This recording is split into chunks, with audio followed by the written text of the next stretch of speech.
Let JFK do his thing.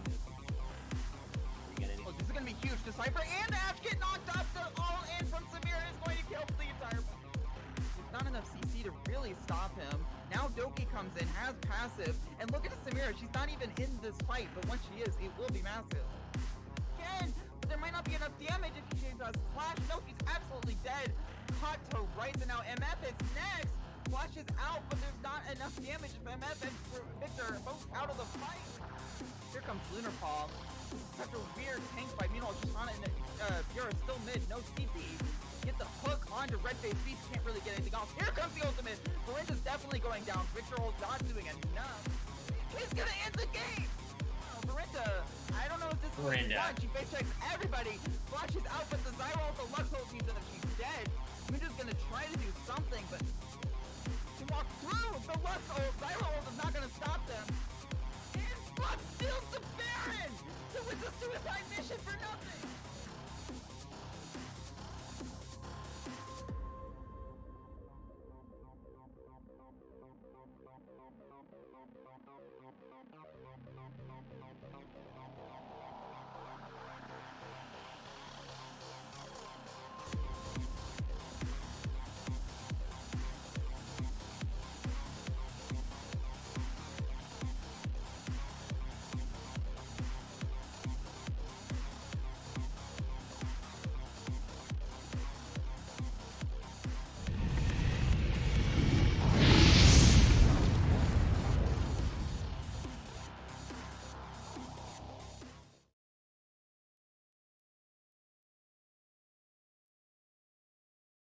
Welcome to week 5 of Arbiter.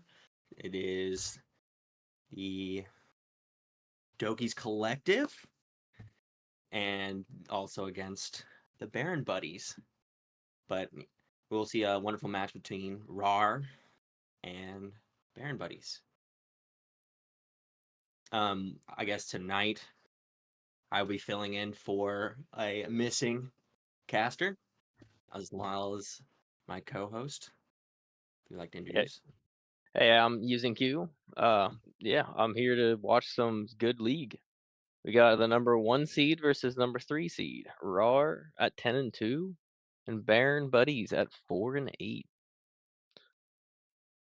Last week I had the pleasure of watching both, RAR play my team, TD Poro, where they won 2-1 in an excellent match.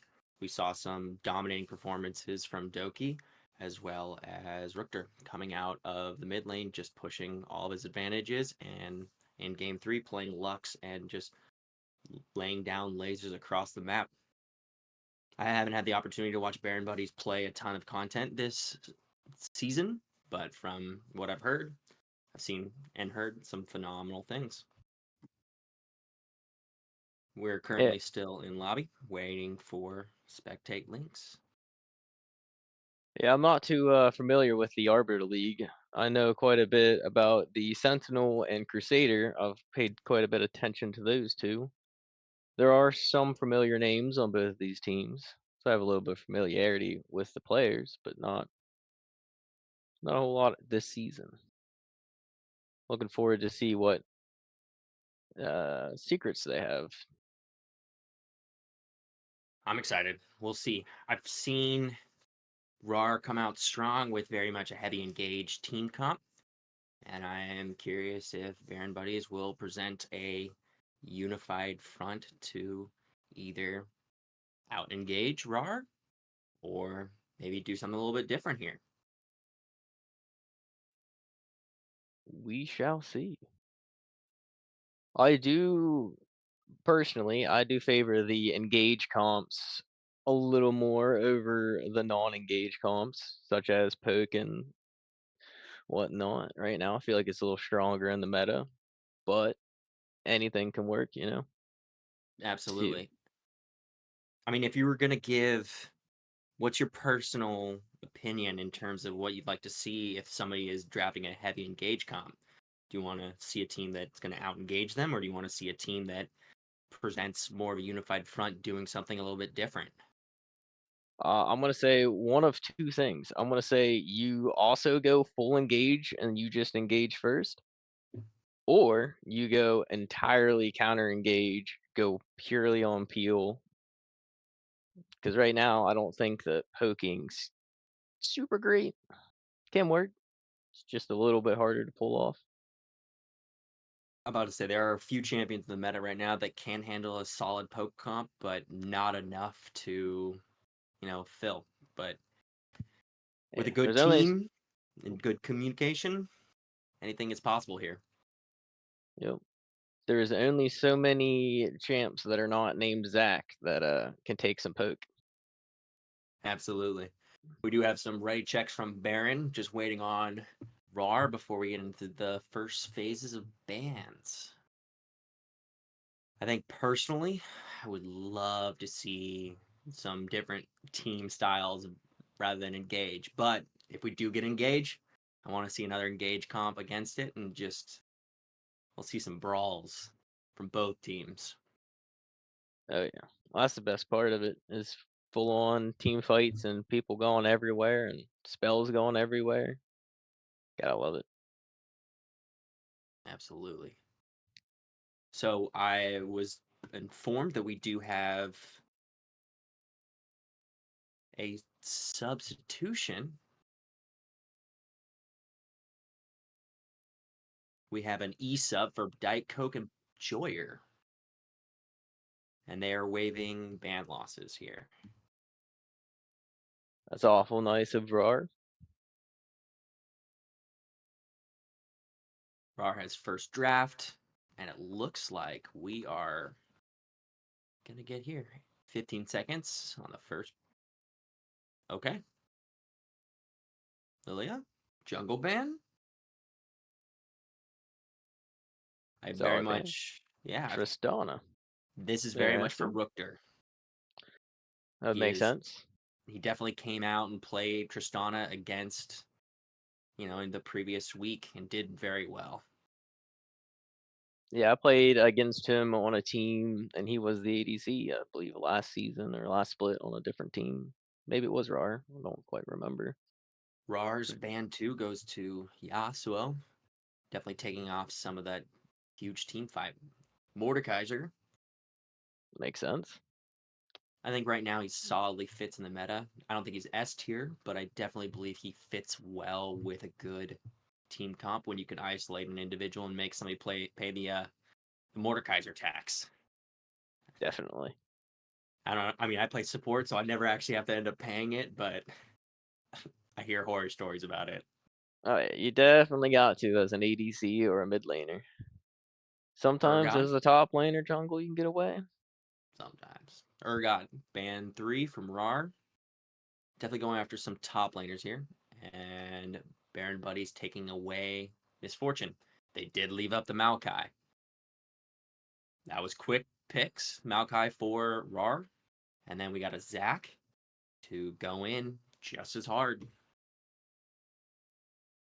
We're just now waiting for Baron Buddies pick 2. That makes sense. Maokai is extremely strong, is a prio pick. A lot of times you're trading Maokai for Zac. Brand to go along with it. I guess both of those are flex picks because Brand could go jungle and or mid. Technically And, support too if you want to. and Zac can go jungle, top, and support. I mean, we haven't seen it in support often, but I'm never going to leave it off the table. Oh yeah, definitely. It's definitely viable as a support. Twitch coming in for the second pick for RAR.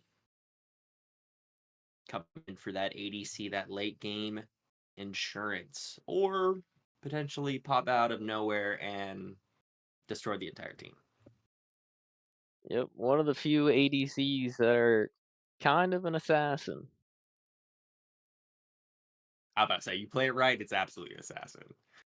Ari and Ash, quick picks. Baron Buddies knew what they want to respond to.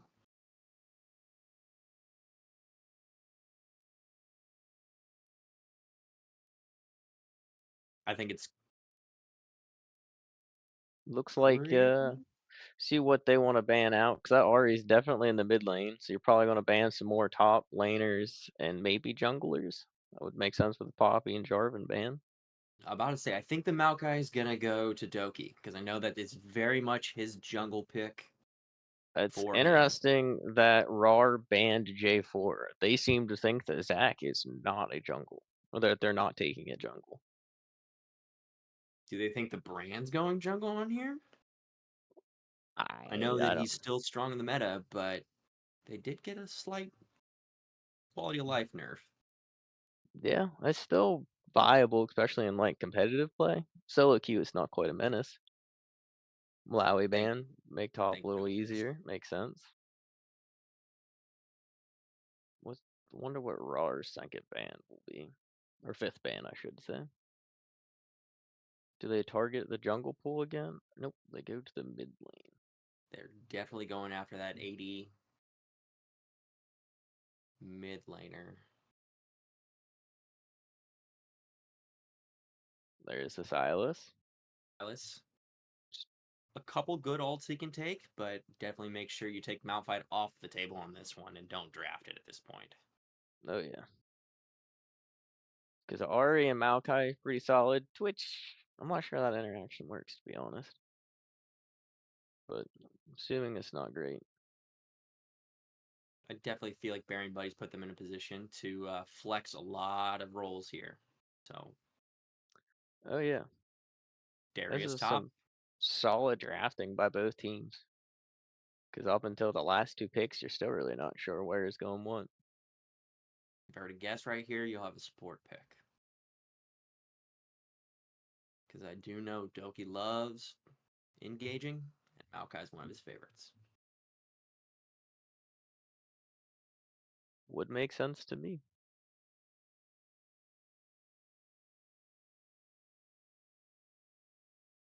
Oh, And definitely to the 180 on me. He is going Udyr, and that Maokai is support.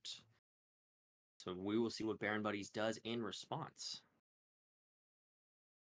Do you feel like Maokai is very much that prio pick because it's very flexible and you don't show enough on the draft? yes.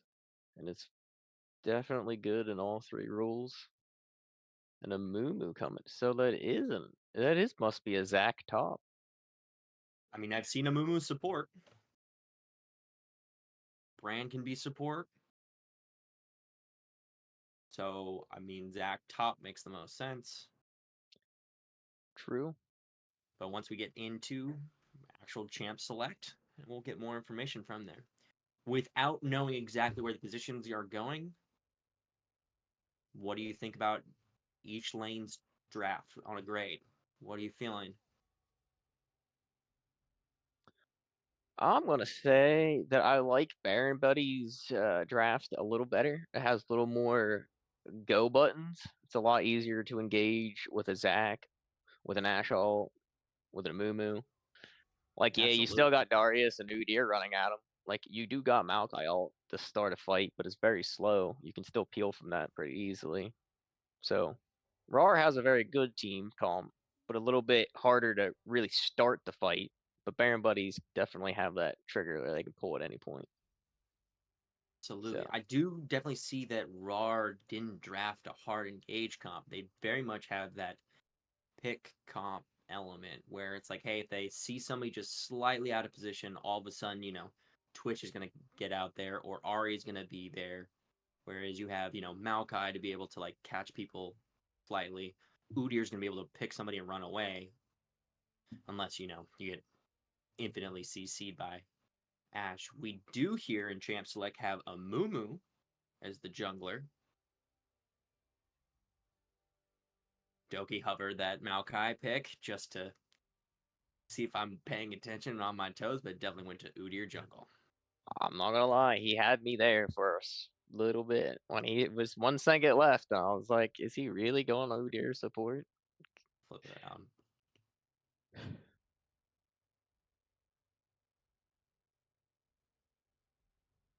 My curious part is Darius versus Zach in the top lane.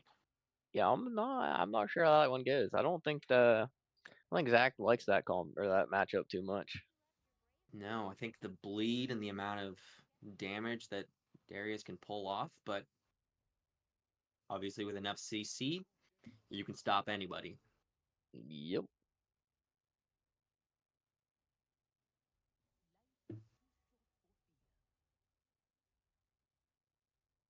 I will say that I would give the prio to RAR in both the top and mid lane. And then in the bot lane, I would give Baron Buddies the prio too. So it'll be interesting to see what the top side of the map can do versus the bot side of the map in terms of priority.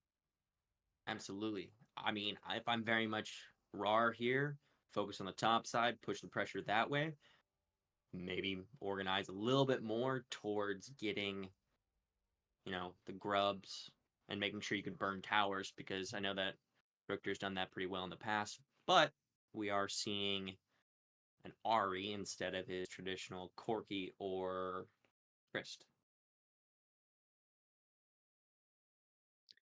Yep. I think I we're am in for a good match here. I'm really liking both absolutely. these team comps. In terms of the matchup in the bot lane specifically, we've got Twitch and Maokai versus Ash and Brand. Who do you think you're favoring? At what elements do you think are going to spike? How are you feeling about the bot lane? Well, I'm gonna say that Ash and Brand probably have the advantage on that matchup for quite a while until Twitch has 2, 3 items, and then it's really who gets the drop on who.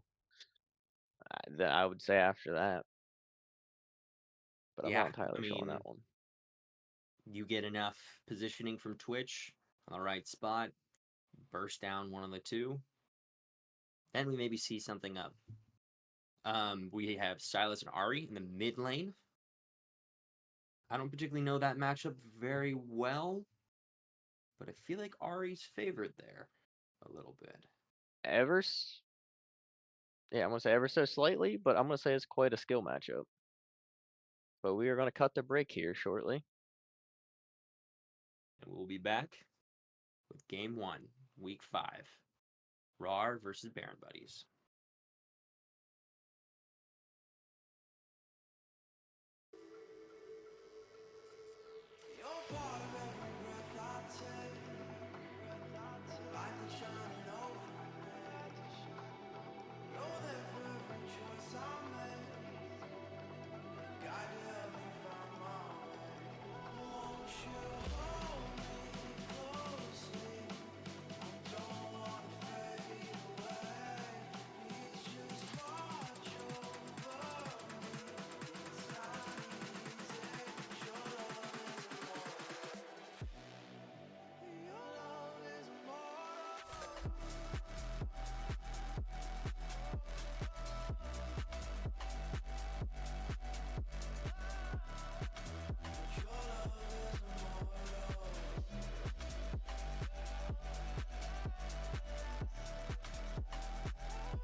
Lately you don't feel like yourself, and you kinda hate it.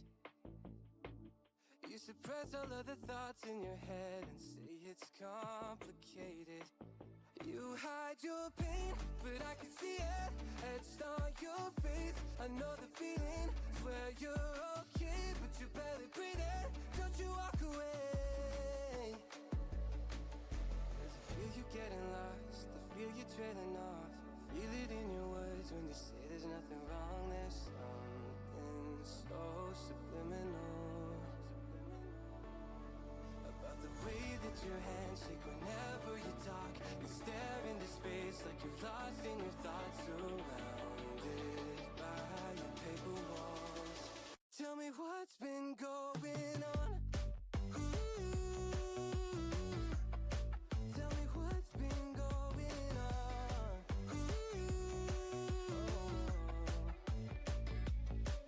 I was so caught up thinking about myself, never took time to listen.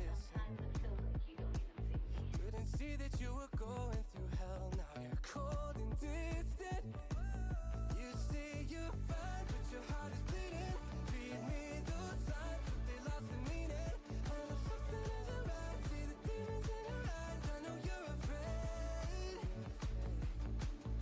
I feel you getting lost. I feel you trailing off. Feel it in your words when you say there's nothing wrong. There's something so subliminal about the way that your hands shake whenever.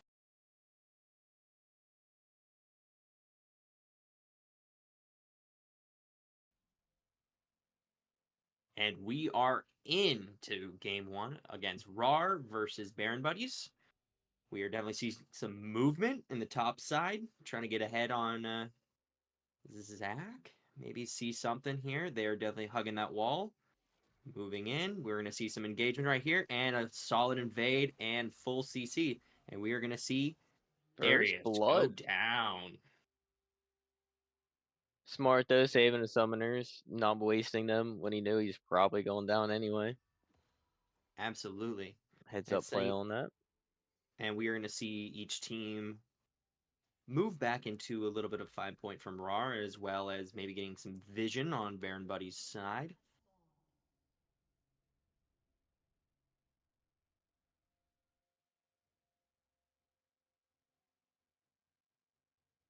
And at this point of the game, we don't have anything fully established. Oh, that was a mix-up. It was definitely Baron Buddies that went in for the invade. And we are going to see a red start for the red side. And Doki's going to start out with his standard Raptors. That all makes complete sense to me. I would A little bit of- imagine. I was gonna say I was imagining that he would go to Raptors to red, but he's going Raptors to blue. He must be worried that there might be a Moo Moo invade. It looks like Moo Moo is just going for a standard clear. Nothing too crazy there. Seeing a little bit engage in the mid side, a little bit of poking, and we're definitely seeing in this bot lane a substantial amount of zoning. And we are at level 2 with Darius and Zach. And we are seeing Zach do some serious damage, but the bleed is going to make that trade in favor for Darius. And the bot side is kind of what we expected. We're seeing Brand and Ash just bully out Maokai and Twitch. Yep. The first couple levels are pretty brutal for the bot or the RAR bot lane. Gets a little bit better after some levels. Some more brawling in the top side. We're going to see a missed engage from Silas, but he is going to keep going. Ari's going to punish that as he tries to walk backwards.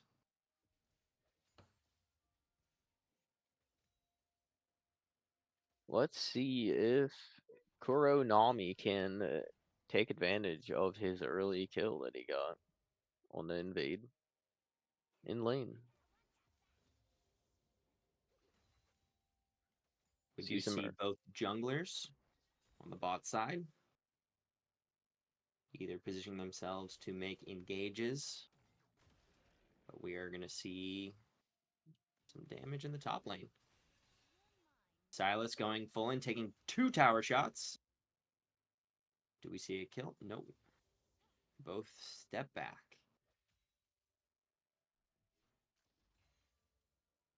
We Looks do like a Moo see getting the scuttle. It looks like they're about to meet, but a Moo wants nothing about that either. Just be a handshake and we'll walk away. Darius clearing out and getting that help that he needs, and we do not see any yank from either jungler.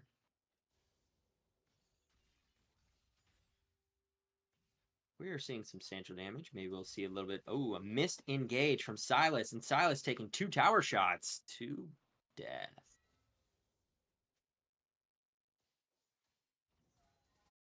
We're going to see Ari push whatever advantage they possibly can, and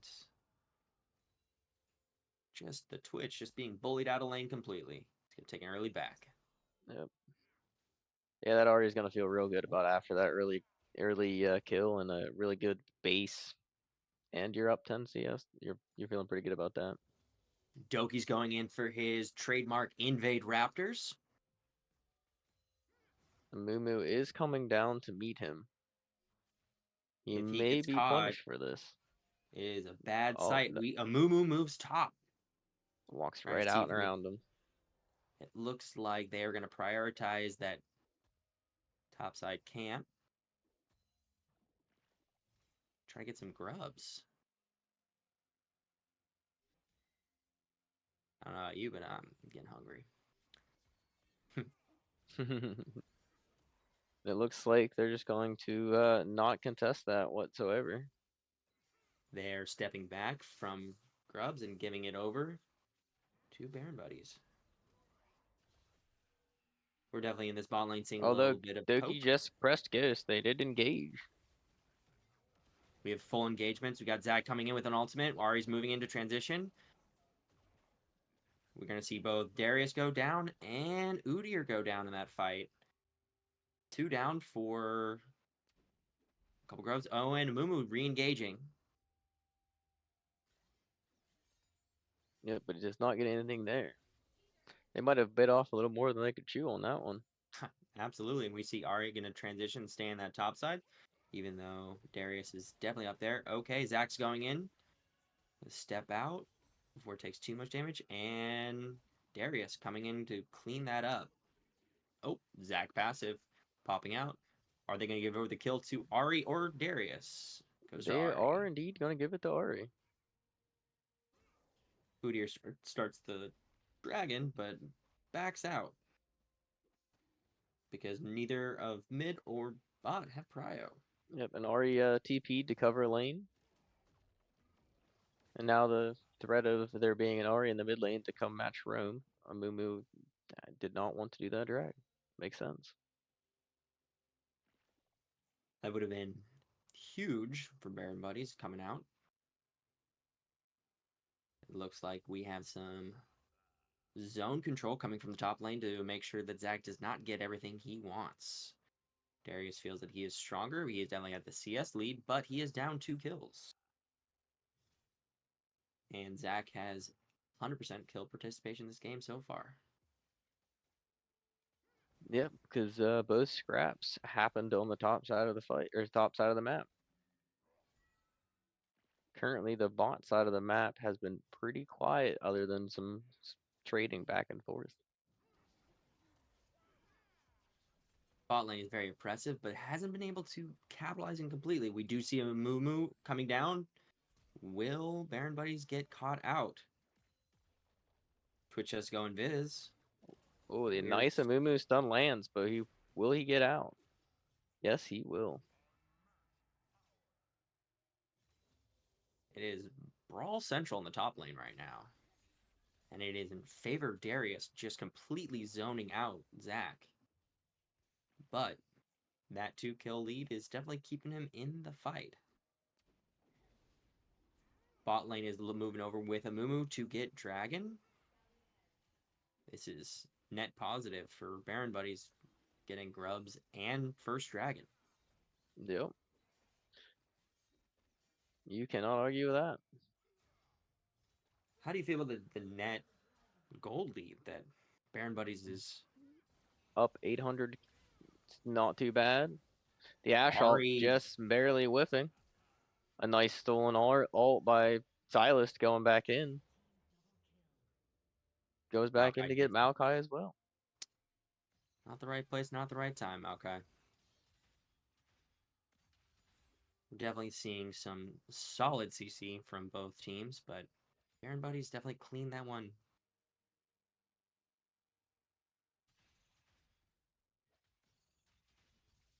Right now, get a few plates in the mid lane.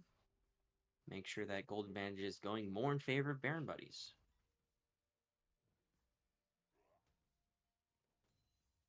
With next tier of grubs coming up, will they prioritize pushing that mid wave out to make sure that they get the grubs in 10 seconds? Does look like Udyr is already there to start on spawn. He wants to make sure that they can't get the full 5 or 6 stack. But will Baron Buddies be able to be there in time? Looks like Amumu's going to go over there and check, but won't be there in time. A missed charm. Will Mumu's going in. Amumu's He's going to done. get some solided.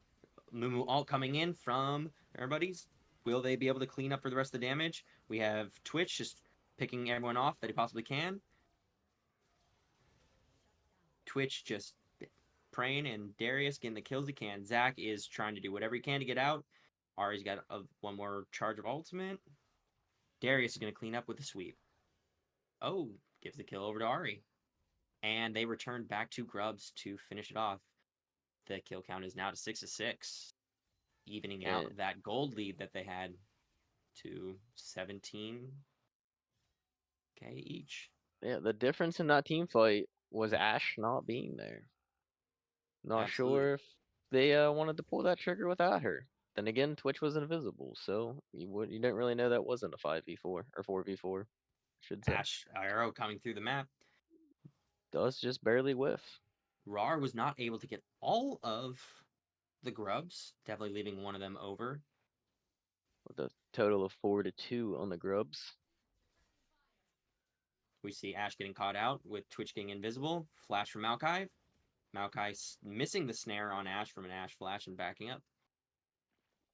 There will be no kill on the bot side, even though it's a 2-1 advantage. Flash for flash.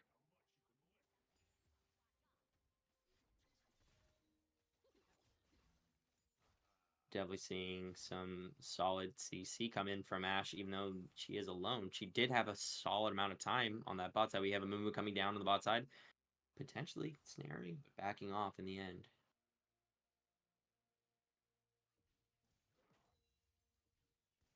It does appear that we do have a Silas roaming up top. Perhaps he's going for a lane gank on Darius, sacking his own tower plates to Ari. Zach going in for the jump, snaring on Darius. Silas jumping in from his not being able to land that chain. Darius swinging as much as he can to keep alive, but dies in the end. But still, overall, not a good shutdown on Darius, but he still gave over 2 plates in the mid lane for that and lost a large amount of XP and gold. So Mumu coming in with the ult. overall, Silas gets stunning and killing Udyr, being caught out quickly. now that is what you say, the wrong time, the wrong place. Absolutely. We're definitely seeing Maokai ulting, catching Brand, but they're going to focus. Nope, they're going to switch it back to Brand. Brand's going to. Ashley are coming through. Twitch going to catch it. Silas in the wrong spot. 3-1. Is he going to be able to kill the Twitch, or is Twitch going to kill Silas? With lack of movement, can't get there in time, and they pull down Ash from Darius. If I'm not mistaken, that was a TP in to secure the kill. That was indeed. Darius did TP in behind him, or kind of on top of him.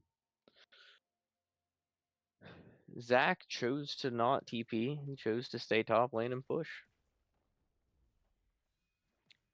Zach definitely had TP up. We're going to see a TP coming back in from Ari to make sure that not too many plates get over to Zach, because Zach does have that lead, but Darius has been able to edge it out.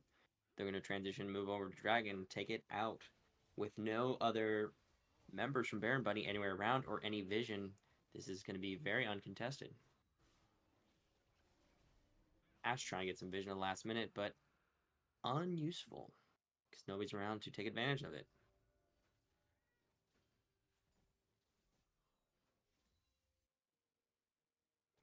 We are seeing that Baron Buddies is going to take the top side to take Rift early.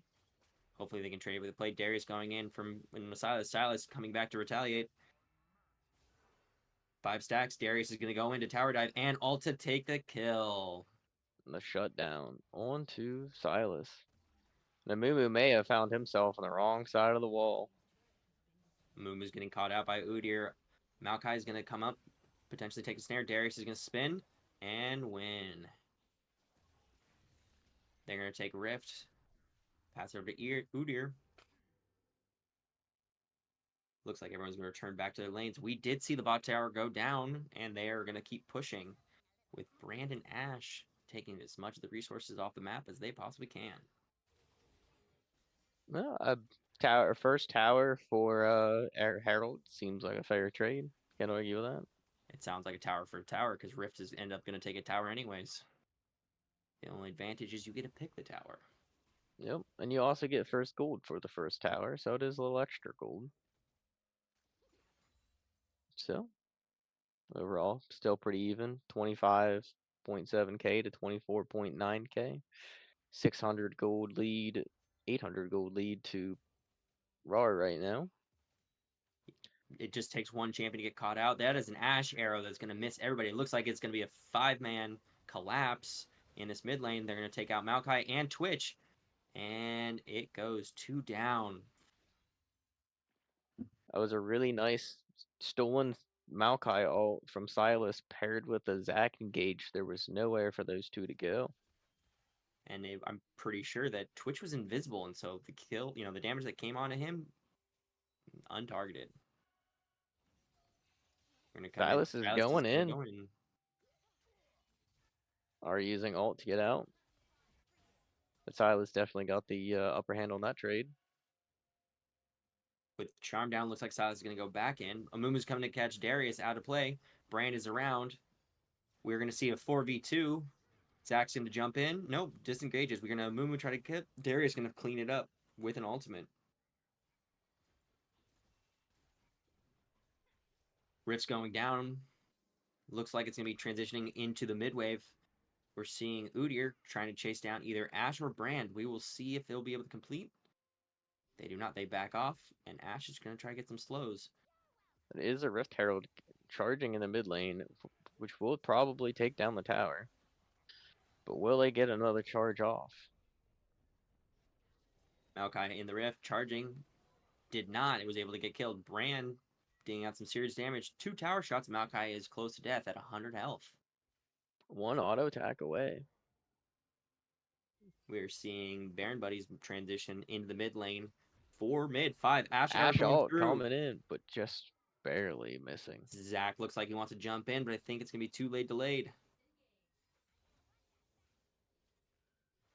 With only 3 people in the mid lane to protect this tower versus 5, we might see a tower dive here. Ahri is transitioning over on the flanks from bot side.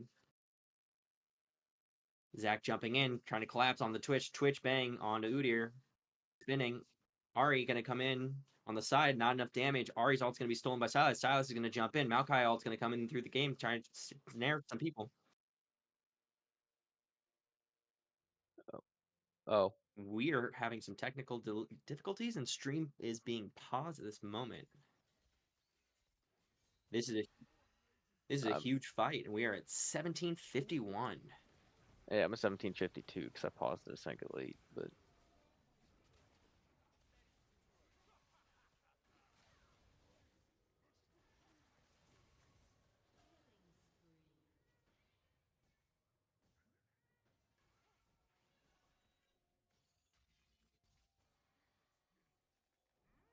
You want to call Sin? Yeah. Oh, do you yeah. want to call? Do you want to time Sin? Okay. Oh, my bad. Okay, Sorry yeah, we are.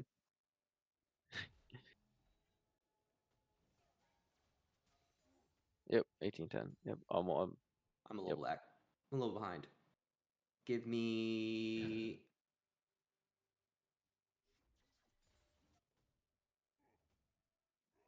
We do look like we have Ari pushing back in the mid lane.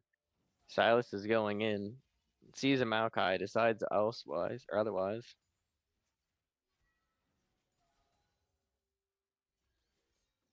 There is a dragon spawning No, I'm very shortly, but both teams positioning for it. I'm at 1850.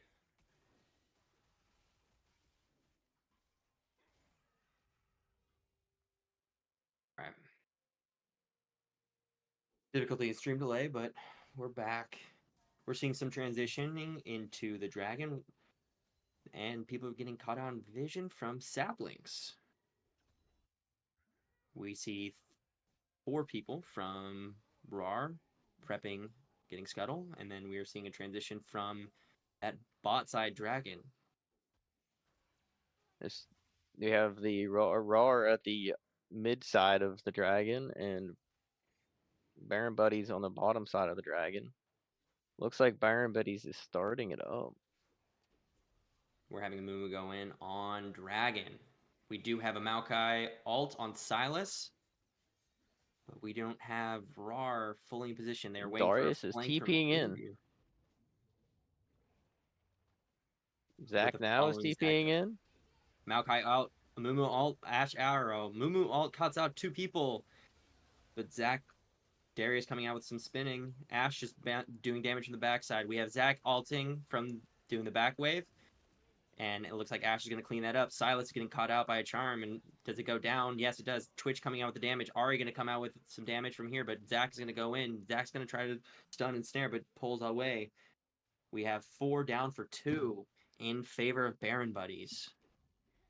And Dragon goes to Amumu and Baron Buddies, securing their second dragon of the game.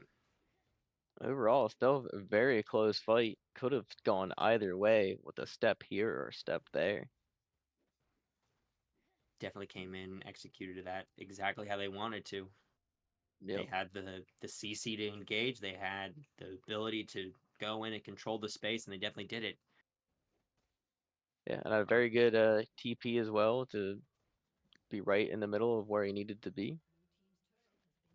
Zach took top tower as well. Now with that tower going down, Baron Buddies does have a slight gold lead of 500 gold. Back in favor for Baron Buddies at this position. We have mid being pushed out a little bit, but we do also have Maokai transitioning and trying to get some advantages on support on that top side.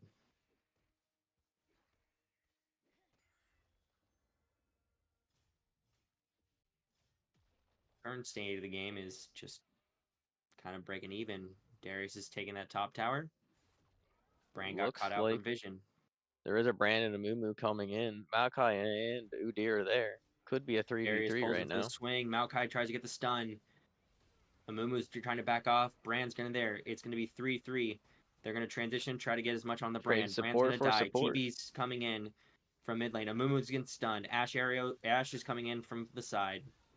Darius goes down. Amumu goes back in to re-engage with Twitch and Ari on the backside of the bottom. Are they going to be able to clean up? Silas is going in, but Ari's going to focus Amumu. Amumu's going to pull out and go away.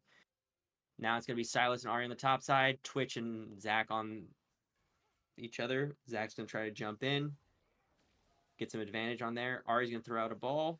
Charm on Silas. Silas down. Now it's 2-on-1. Ari's low. Twitch is low in flanks. 100 health on Zach. 100 health on Ari. Twitch is going to come in there with as much damage as he possibly can. Zach's going to come in, try to get some snares. He does not. He goes down. Overall, 5 for 3 for RAR on that fight. There's been 39 kills in 22 minutes. This has been a slugfest. This is what you want to see. Damage coming out from both sides. Currently on the board, we do have significant amount of kills on Darius. Ash arrow going in on the mid lane. 2 arrows, additional auto attacks, and that is it. The solo bolo for Ash. Ash getting her 5th kill of the game, definitely putting her in position with a 5 KDA. Looks right now the game state is kind of stalled out. We have 4 members of RAWR on the bot side while Ari's coming back, and we're seeing Silas clear the wave. Darius pulls him in, gets a good spin, takes some damage. Darius looks like he's going to go fully in, and it's going to get CC'd, jumped hit. It is 1 for 1. You know, looks like something We're else definitely happened in the moving over mid this lane. top jungle. Somehow Twitch got a kill on Brand as well in the mid lane, as that tower dive ball lane was happening as well. Twitch doing Twitch things, coming out of nowhere and getting a kill. Currently, the only resource that is priority target is going to be Baron on the map. The teams are about even on towers with taking 2 each. They're at 25 minutes, so this is going to be a longer game than normal. So we'll definitely see that Twitch come out with more items than we were expecting.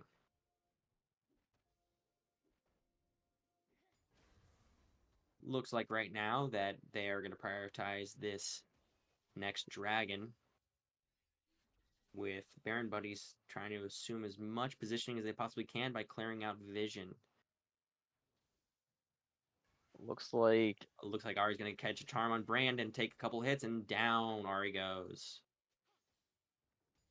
that will be interesting to see if Baron Buddy still wants to contest this or just let it go that they have someone got picked off right before it starts.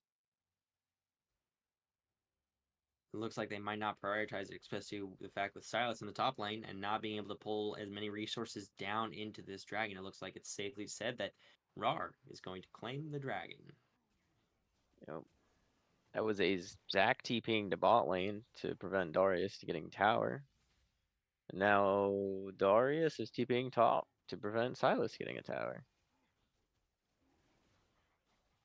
A lot of reactive plays today. Absolutely. We're seeing some movement. Looks like RAWR is going to go in Viz and try to catch Ash out and do exactly what Twitch does. Oh, looks like Twitch is going to get caught out and goes down with an Ash arrow to the face. Yep, Twitch took one step too far.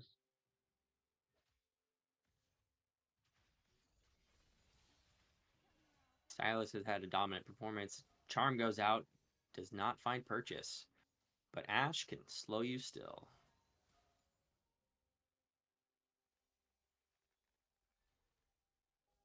Currently not a whole lot of movement. It looks like they're going to pull back on the team fight and clear some vision on the way out. The game state's at a pretty even level. We're seeing, leads going back and forth. But nothing really going over 1K. Everything's usually been about 500, 600, 700 gold lead.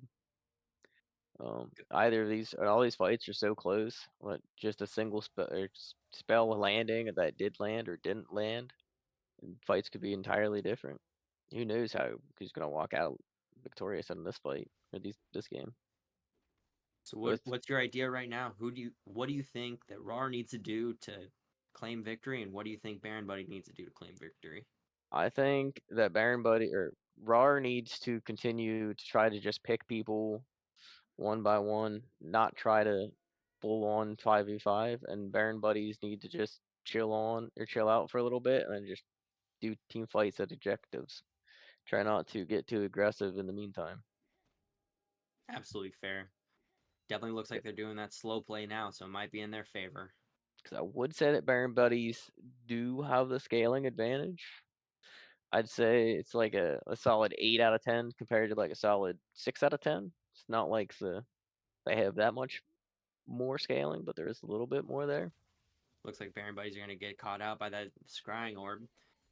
Now we're going to see that there are 4 mid against 4 mid, trying to position over and push that mid wave to get a little bit more breathing room when they take objectives. Silas does have the Maokai ult, and looks like he is pushing a little bit of the side lanes to get rid of vision, and then he can probably ult from that angle without them paying attention. We do have Ari transitioning into the mid, and Zac has not responded yet with the ult. Silas is a little bit off on the flanks, but it looks like Udyr is Udyr's going to try to ghosting in. chase. He's going to stun, and he gets Get stunned. Maokai ult, and then Maokai Maokai ult ult, Ash arrow responds. comes into the Mumu. Mumu catches 2. Twitch is on the backside, just doing as much damage. Silas tries to catch 1 on Ahri. Zach's going to ult to catch as many people as he possibly can. Darius is going to spin, pull in 2, and take out nobody. Get 1 kill over to Udyr. Looks like that Ahri's going to be able, and at some point, Twitch went down from Zach. And a 3 for 2 in favor of Baron Buddies. Looks like they were able to stall out the game a little bit, even though it was Looks not like an Zach's even going trade. back in. Silas is going to go in for stun, but does not make purchase. Udyr's going to go in for the stun. Ahri's going to try to chain up some damage. Udyr's going to stand there, try to bang out as much as he can. Silas goes back in, heals himself up. Ahri's there with a charm and takes him out. Now it's 2-1 Zach versus Ahri. Udyr's going to pull back. Zach's going to jump back in. Ahri's going to hit charm. Brand's going to step in to make sure that nothing really bad happens. That mid tower's still up. Looks like they really want that. Get some spacing, but maybe not today.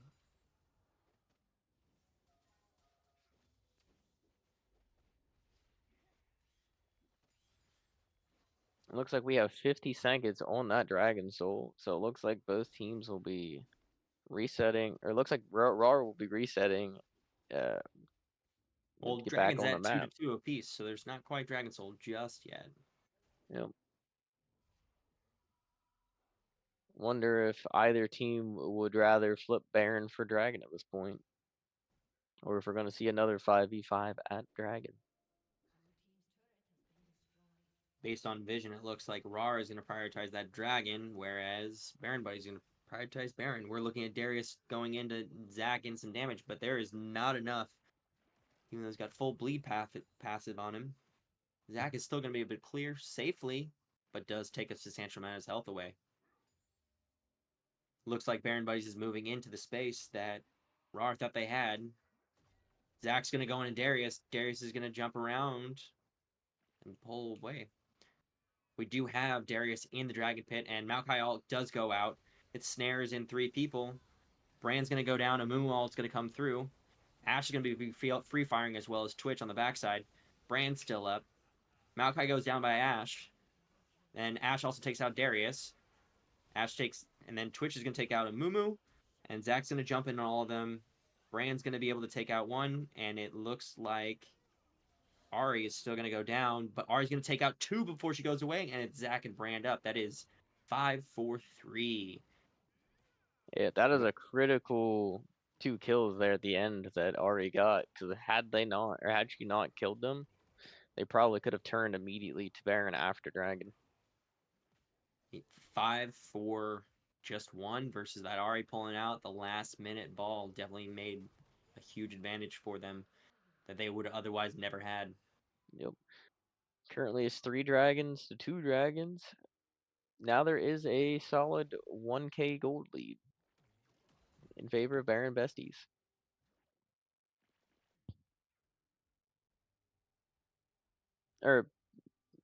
Oh, my bad. All good. We do have a little bit of vision going down on that bottom side from Maokai, even though there's no objectives. Definitely seeing Doki on Udyr clearing as much vision as it can on that Baron side, because that is clearly going to be the next objective that both teams want. But who will secure it, or they push their leads somewhere else?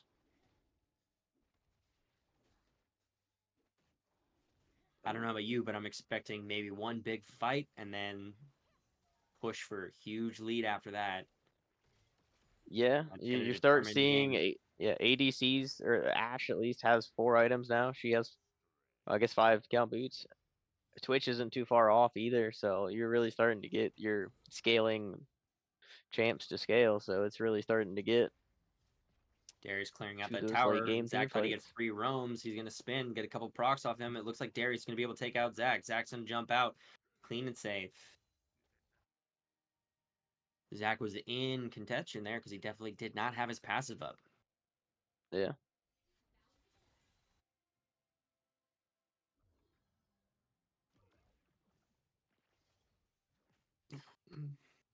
No pull made. Nope. Yeah, Maokai's gonna clear some vision. Zach was definitely living on the edge there. Because had he got pulled, he was probably dead. But now he healed Silas up a did little claim bit. that Maokai ult, so definitely waiting for that huge team fight to counter ult a Maokai ult. Giving them everything that they want there. Yeah. Definitely seem to be Silas ults or Silas Maokai ults are doing a little more than Maokai ults. Because it helps Brian set up to get all his bouncing between all his procs and everything. Also, I don't think there's a whole lot of other ults that Silas can actually take that would be of advantage to him. Not really. That's like the only good one. Ari, you can if you really want to start Looking like dashing Zach's gonna around go in everywhere. on Udyr. The charm going out, arrow coming out on hitting on Udyr. Udyr's getting substantial damage. Amumu ult's gonna try to catch out Udyr. Ult coming out from Silas to try to catch everyone out. Ari's gonna catch a few ults, maybe get the Ashe down. Ashe stays alive. We are seeing 2 down. Amumu was able to take Darius. Darius is cleaning up as much as he can. Darius doing some serious damage onto Zach. Udyr's gonna try to stun. Gonna spin and maybe win, but Darius still full health while Zach and 2 other company. That is a 2 for 2. Twitch was able to be caught out as well as Maokai. This Maokai support is not seeing as much purchase as we had hoped. It looks like a lot of the alts, like you were saying, advantage goes to Baron Buddies. But on the same aspect, this Ari pick has really been doing dividends. That last fight, she had a really good pick on Ashe that entirely took Ashe out of the fight entirely. So there's a lot of good plays being made on both sides of the map right now, or both sides of the team right now. Absolutely. And as far as builds goes, there's nothing out of the ordinary in any of the builds.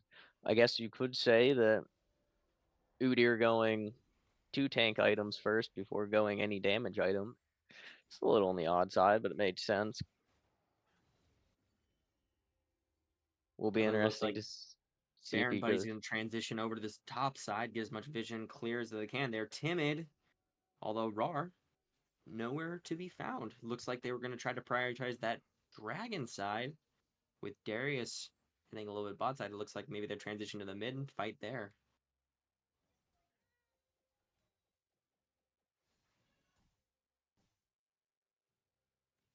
The dragon is up in 20 seconds, and it almost looks like Baron buddies want to go Baron and say, we don't care about dragon. That is exactly what they're doing. And I don't think that RAR has quite caught on yet. They have not. You're going to see full damage come out on this Baron from Baron Buddies. You'd think they'd have a little more love, but they decided they're just going to kill Baron instead. Now it does look like Baron buddies are going to go push top lane as a 5-man. RAR will all bit back, but they probably will not get there in time to defend the tower. Looks like Ari's going to get a TP out, but not a whole lot of advantage. She's going to hit a charm on Zach to get some damage. Amumu's going to try to catch, but Ari's going to have to ult to get out. She ults to get in. 1 left. She can catch Brand. Brand ult's going to come out from Maokai, try to catch a few others. Amumu's going to try to go back in. Looks like they're kind of stepping out. Amumu's going to hit 3, but nobody else around to kind of take advantage of it.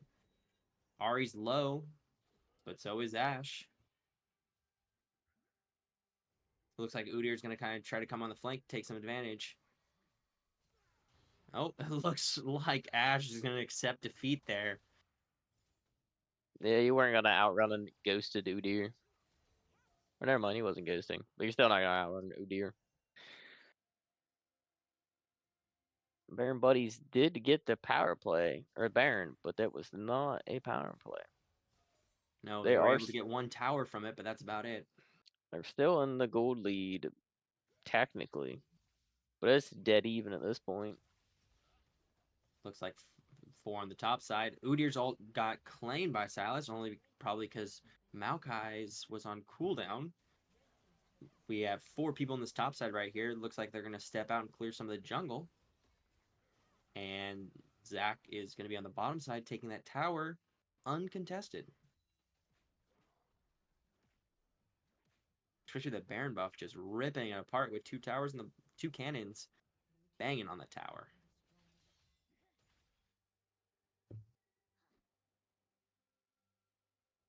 Currently, it looks like the tower advantages are even for both teams. Void Grub's not in favor of anyone specifically, but Baron Buddies has 4 of them versus 2. And it looks like 3 dragons apiece. Yep. And 1 Baron. Oh no. So it looks like the gold advantage is back in favor of RAWR, but not by much. Because 400 is what? My thing 3 just waves? crashed. What the heck? Well, there we go.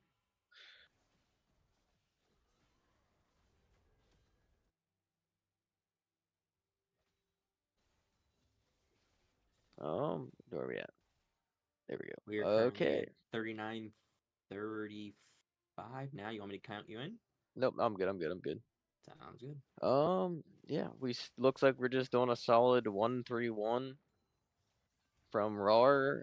Looks like a 4-1 in the terms of Baron Buddies. Definitely seeing Darius put some pressure on that top side into Zach. Zach definitely has to bounce out because he has nobody else additional with him. Yeah. Really feels like we're gearing up to like one good fight. We're looking at Udyr trying to flank. Ash arrow into the face. Brand's going to do some damage. Maokai ult's going to come out. It's going to catch Brand. Brand's going to go down. Going to take some advantages. We're going to see Udyr go down by Silas, but Amumu is going to get killed by Darius, and Silas actually jumps out before he can actually get killed. Darius is going to keep chasing. Zach on the flanks and nowhere to be found. Berry Bushes pops up. It looks like RAWR is going to try to push and end here. Zach's going to jump in. Charm goes out and misses. Just out of range. Looks like Zach's gonna try to defend, but just walks away instead. Charm hits.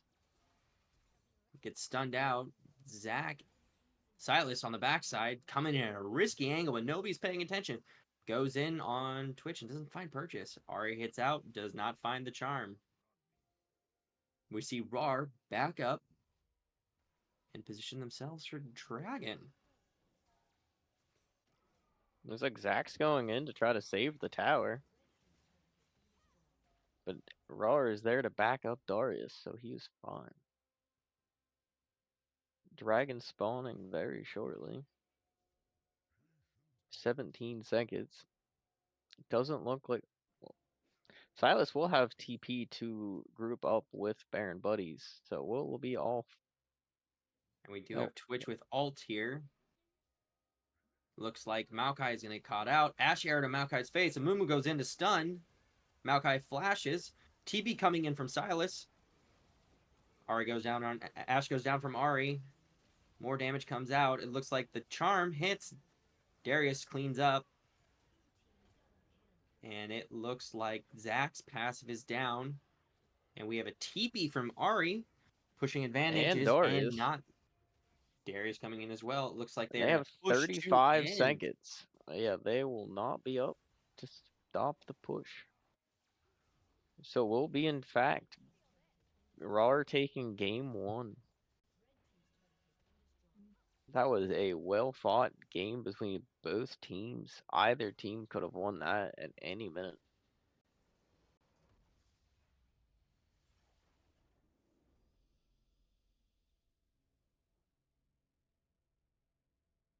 Well, that is game 1 going to RAWR with excellent team fights and definitely catching out. We definitely saw critical plays from Darius, just spinning around and doing every damage he possibly can.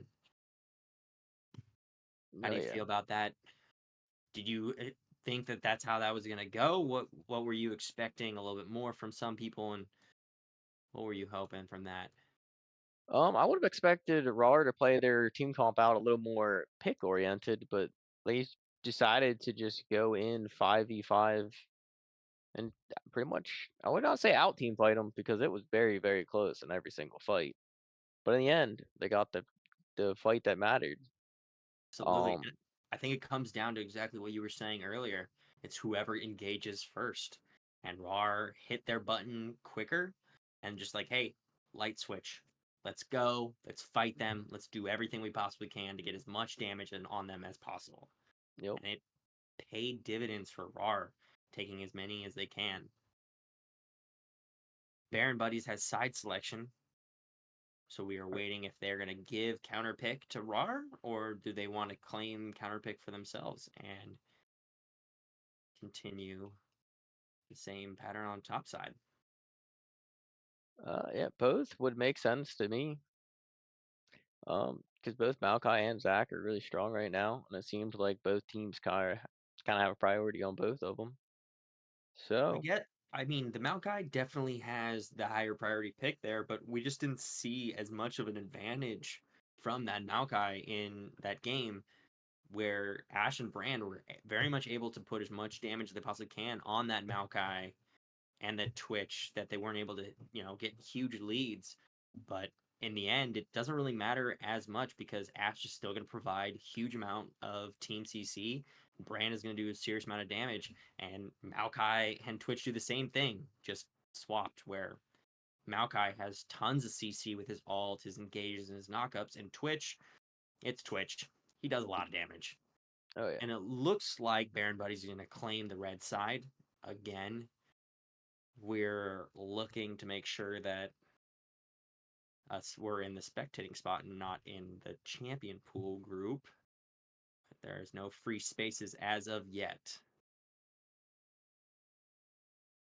I guess for me, what I'd like to see is Rookter definitely did excellent on Ari, but I wasn't able to see, some of the standard stuff. I was expecting a Corky pick there or, and Trish was banned and Lux is one of his other things, but he played that Ari very, very well. So I have Yeah. to give him credit for game one. And it is a little bit different of a champ type. Ari is a lot more of a pick, and the other champs, like you said, Corky and Tristan are a lot more damage oriented. So it is good to see a little variety and variety working. We'll see if Baron Buddies has any other variety that they want to change, or if they just want to run back the same team comp, or essentially the same team comp, and say we're going to do it better this time. Absolutely. Is there anything from the draft that you would like to see a little different? Or do you want to see Uh, some more engaged elements, some disengaged?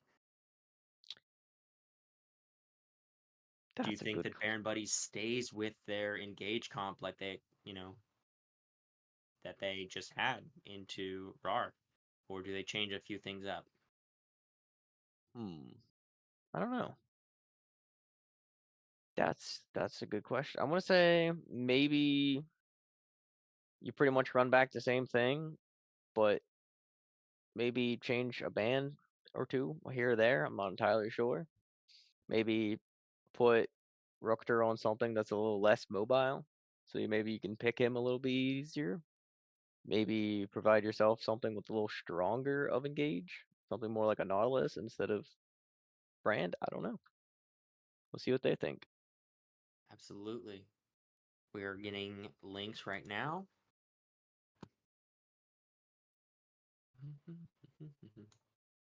And it goes RAR baby, heart, heart, heart versus Baron baby, heart, heart, heart into our draft selection menu right now. Guess they're feeling a little lovey-dovey after Valentine's Day. I'm about to say, some people, some people enjoy Valentine's Day, other people do not. Fair enough. I would say, I can't argue either way on that one. I would say a lot Yeah. of people in my own org were definitely saying like, "Hey, I can't play on Wednesday. I gotta go do things with the wife or the fiance, because it seems like everyone in my group is either engaged or married or one of the two. Yeah, So, sometimes that's just the way it goes. Looks I'm like about we're to still say, waiting on draft though. absolutely. Personally, in this selection, I would like to see maybe. I mean, even if they leave the Maokai up, the Mordekaiser ban didn't seem critical. MF maybe not so critical. Maybe don't use bans for the ADC because there's always other options, and maybe go after more of the priority picks for RAR here. Yeah. No, I definitely understand the MF though, because it is such a strong team fight champ, and if you want to go, especially 3 melee champions, to ban something as good as Misfortune into that makes sense. But I would say definitely the Mordekaiser if you want to leave that off the table, because Darius was pretty much doing the same thing in terms of smacking him Absolutely. around. We are now into select Urgot. Ban one Urgot. from RAR. They decided, nope. The E sub, they are not happy. They're like, nope. We do not want to make sure the Diet Coke does not get His a main champ. prio pick. And Urgot and York have been dominant players in the meta right now. And the Mordekaiser ban again, Lilia for RAR. Looks like it's gonna be the standard bans that we saw the last game with a little bit of Misfortune. Yasuo. modification. Does it get changed? Is it 6 for 6 in the bans? I'm gonna say probably. But it does look like Do Baron buddies are waiting to see if they do want to change it up. They're not just insta locking. looks like they are gonna give the Hobby. Maokai over again. Again, that is a flex pick for the support and the jungler. I know that historically RAR has enjoyed Maokai more than anything else, so we will see if it is in the jungle or it's on the support. Baron Buddy's response. See if there's some difference in the draft already. There's Emilio instead of a brand. A little more counter engage. It looks like that Baron Buddies has decided, like, hey, let's not try to match or engage. Let's play a little bit different. And I think Milio is a good indicator of that because he definitely provides solid team value as well as disengage and some healing. Yep, I He's would the enchanter that you want in that assume space. a very strong ADC with it, something or Zaya. Give yourself a lot of or a lot of peel. It's gonna get very hard to touch that Zaya. And, Baron Buddies has definitely shown very much a clear disengage draft with these two picks. You definitely have some self peel, and then you have Melio to additionally get you that ramp in speed to get in or out, as well as just a full disengage when he decides to play a little soccer and kick you back. Be interesting to see what RAWR's response to that. There's the Tristana. And Tristan, another flex. It is definitely Richter's a pick for him in the mid lane, but Triss is an ADC and can go bot lane just as easily. And a Camille. Camille's additionally another flex. We've seen it a lot in the support lane recently in solo queue and a little bit in pro play, but not too much. And then it is always going to be a top lane champion. So, and Nope, it they flipped decided Darius, on the and Darius. we got. So they're going to put, The top laner blind? back on that Darius blind. He is confident enough. He's like, this guy, you banned the Urgot. I don't have to worry about anything else, and that's the confidence that RAR has. And they're going to play Alawi into Darius. That is definitely a snowbally matchup. Whoever gets ahead on that one could It really is going to go. be a brawl fest, and I am excited to watch. Oh yeah. Into phase 2 bans with mid left open or 80s. It's going to be a Kaisa ban. I'm assuming they think that Rukter is going that Tristana, and historically it has been that case. So ADC ban seems like another place to go. That would make sense. Time to be real. Banned for the second round for RAR. Imagine they would probably go 2 bans into the jungle or mid lane, get a good matchup for mid laner. Looks like they're going to take out that Silas because they have another, the Maokai alt and Yep. Tristana because it's AP scaling. They're going to take the Ahri away from Rookter, which possible, especially with Tristana being a flex, but might have been a wasted ban there.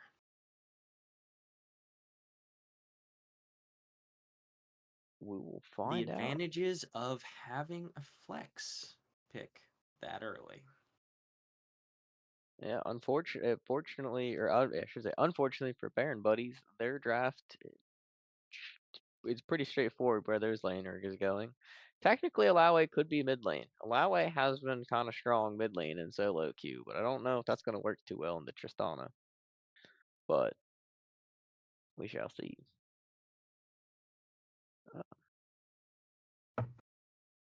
What blind or what matchup?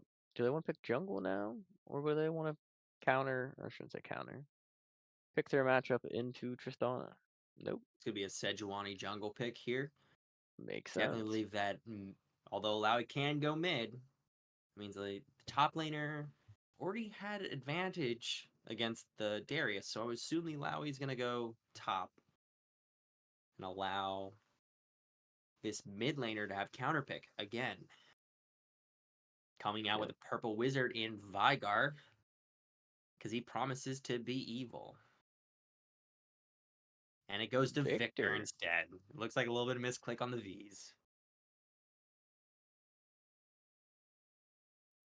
Definitely a late game situation here.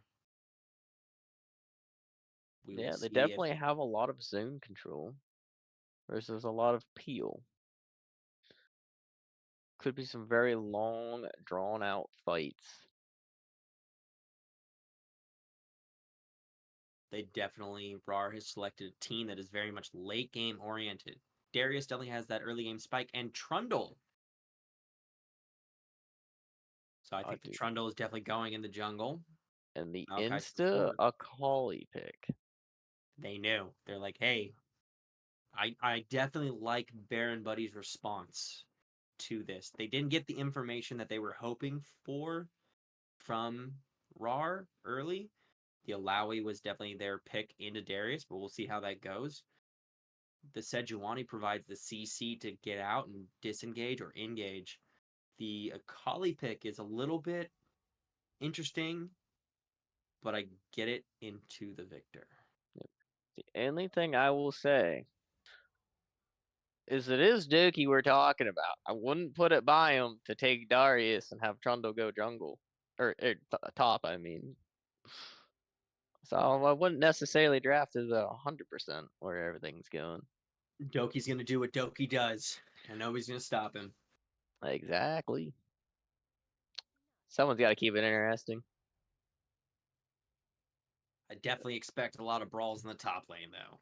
Yeah, I would expect, mid. I would expect a lot of brawls everywhere. So Akali's going to constantly be trying to kill Victor. Top, there's going to be a lot of fights. And Tristana Maokai and Desire Emilio, depends on how they play it, can be super scrappy, can be kind of just a farm fest. Depends on how aggressive the RAR side of lane wants to play it. My only concern for Baron Buddies is when it gets super late game, Akali's not going to have a whole lot of champions that she can find purchase on, to kill unless they get a huge lead in the mid game and they're just going to win it by then. But once it gets late game, there's a lot of damage on RAR's side. Oh, yeah. A lot of late game carries between Victor, Darius, and Tristana. Baron Buddies is going to have to take advantage of what they can in the mid game and try to snowball and win early. Definitely. Because the scaling on RAR is a solid 8, 9, Scaling on yeah. Baron And it Buddies, currently solid looks like 6. It's not much. Maokai in the jungle. But, Doki switch at last minute. just to So give me us Trundle casters a hard support? time. I don't think you're supposed to do that either, though. So I guess that maybe they are going Trundle support.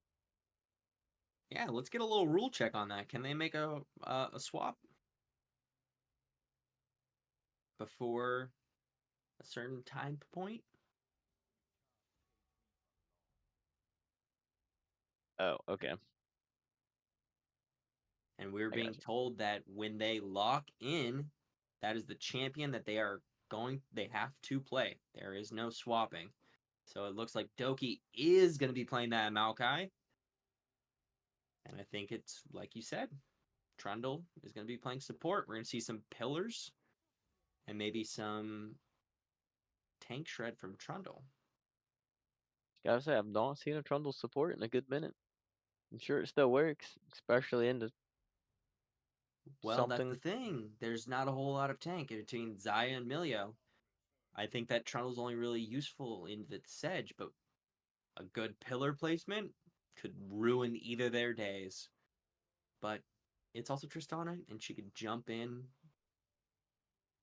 And it looks like Tristana's in the mid Oh, lane, it's a and Victor Trundle lane, so you pillar them to keep them within the circle thing. I this don't is know what it's exciting. called. We are definitely seeing a interesting kill lane bottom, Wait, what? and there is a bit of a swapping, which we were informed that they are not allowed to swap during until they lock in. So it looks like Maokai is support and Trundle is in the jungle. But we are gonna have we had a ruling currently that or we were informed about a ruling that you are not allowed to role swap in champion select.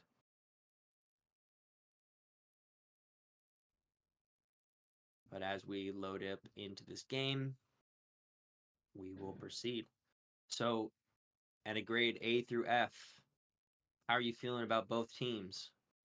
Um, I like both teams' drafts. Definitely gonna give Baron Buddies a solid B plus. I like it. I feel like the Zaya Milio is almost too passive for the rest of your team being very snowball. You want to end it early. Like, seems a little goofy that they kind of pair together like that. But I like the rest of the draft. Seems really good. Depending on what RAR's actual comp ends up being, I'm gonna give it a solid C. Solid C. And what about okay? Yeah. I mean, I'm gonna flip it around. I definitely think that RAR drafted pretty well. I know that they're gonna get a ruling on the champion swap stuff.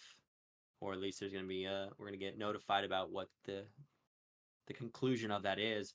I'm a little wary about Baron Buddies. So Baron Buddies with the Melio and Zaya, I know they didn't want to show anything. They want to be passive, but I just don't think when you have a passive lane like that, the enemy teams can respond and draft something like, hey, if they're gonna play passive bot lane, I'm gonna pick something that's gonna scale late game really hard. I mean, they could have picked Smolder and put a time limit on the game with Melio, and then that would have been, their late game insurance instead of Zaya. And Yeah, also, exactly. Zaya doesn't seem like she's in favor right now in the meta, but a lot of ADCs have had tons of practice on it, so it could very much just be a comfort pick.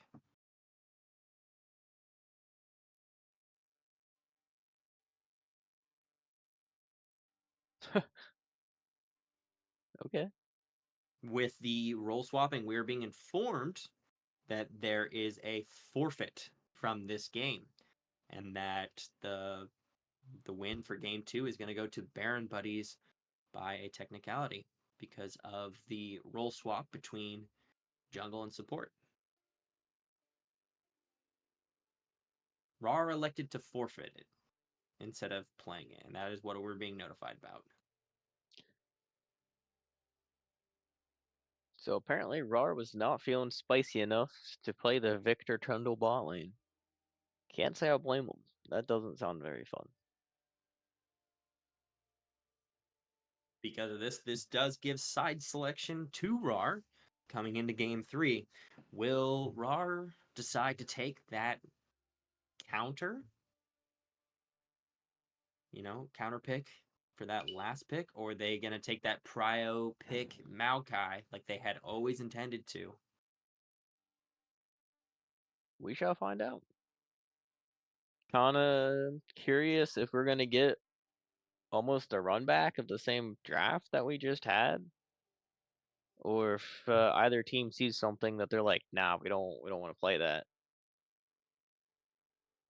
Personally, I expect Baron buddies, since they don't have side selection, are going to have to very much change up their draft and what they want. Because if I'm RAWR here, I'm going to try to take red side so that I can, just change up the draft completely and get the counter. No, that makes sense to me. Uh depends on how. Yeah. So we're going to close off game 2. And we will be back for game 3, RAWR versus Baron buddies.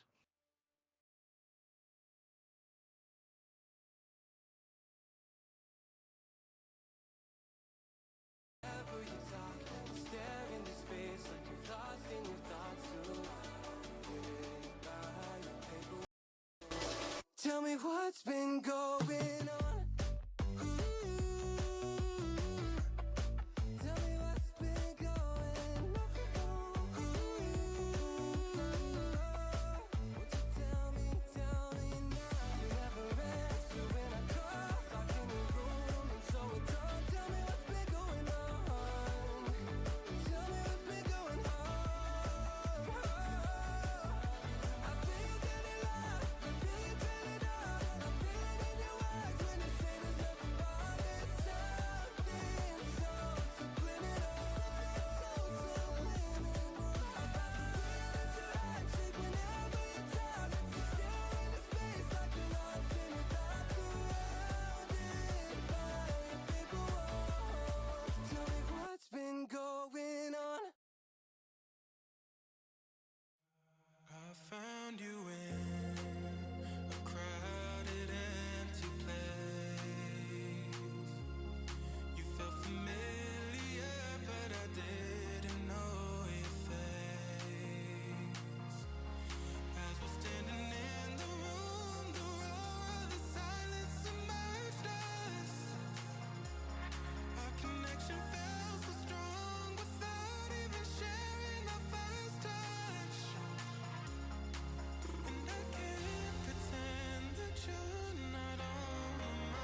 Don't you think we could be different if we could just take it slow, let it go, roll down all the windows, feel the wind rushing through, hear the music, take the groove. Don't you know all I'll ever really wanna be is a connected high, you and I, pinnacle climactic vibe. Show me yours, I'll show you mine, you don't have to pretend we're shy. Let's forget the 9 to 5, I just wanna feel alive. Take it slow, let it go, roll down all the windows.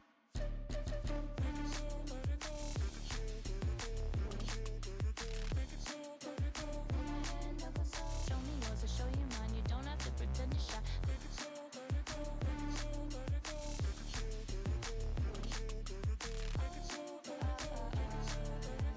it slow, let it go. Let's take a trip to uptown. Don't you wish we could be out of sight, out of mind? Take my hand, don't go slow. I'm chasing the afterglow. Dance with me while the beat finally got some clarity. Don't you know all I'll ever really wanna be is a connected high, you and I, pinnacle climactic vibe. Show me yours, I'll show you mine. You don't have to pretend we're shy. Let's forget the world outside, turn it up to overdrive. Take it slow, let it go, roll down all the windows.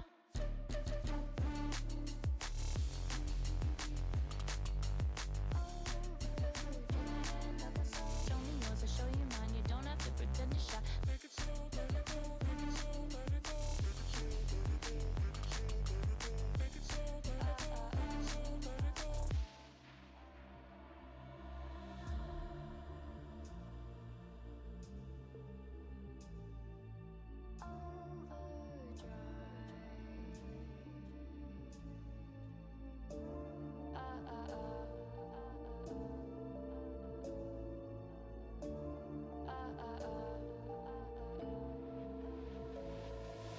Don't you wish we could be out of sight, out of mind? Take my hand, don't go slow. I'm chasing the afterglow. Dance with me while the beat finally got some clarity. Don't you know all I'll ever really wanna be is a connected high, you and I, pinnacle climactic vibe. Show me yours, I'll show you mine. You don't have to pretend we're shy. Let's forget the world outside, turn it up to overdrive. Take it slow, let it go, roll down all the windows. Take it slow, let it go. Take it slow, let it go.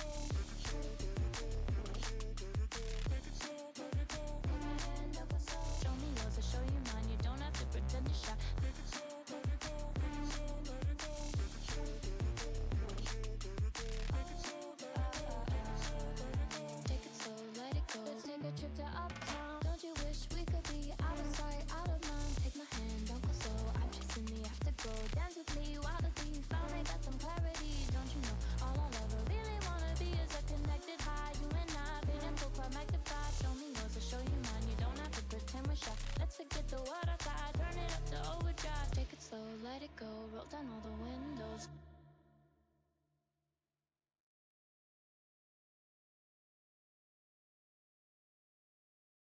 Let the flame ignite.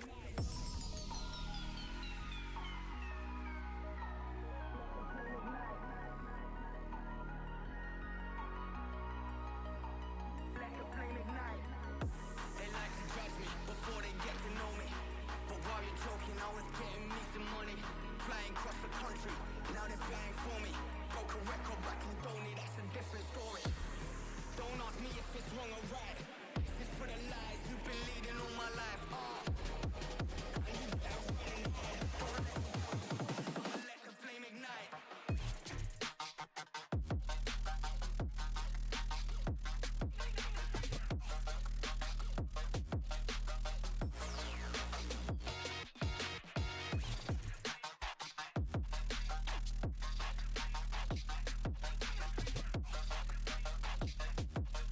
Don't let me tell you twice, I'ma let the flame ignite.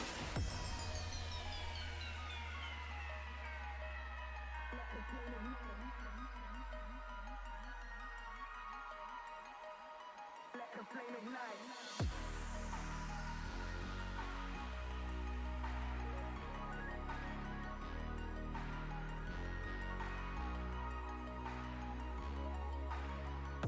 They like to judge me before they get to know me.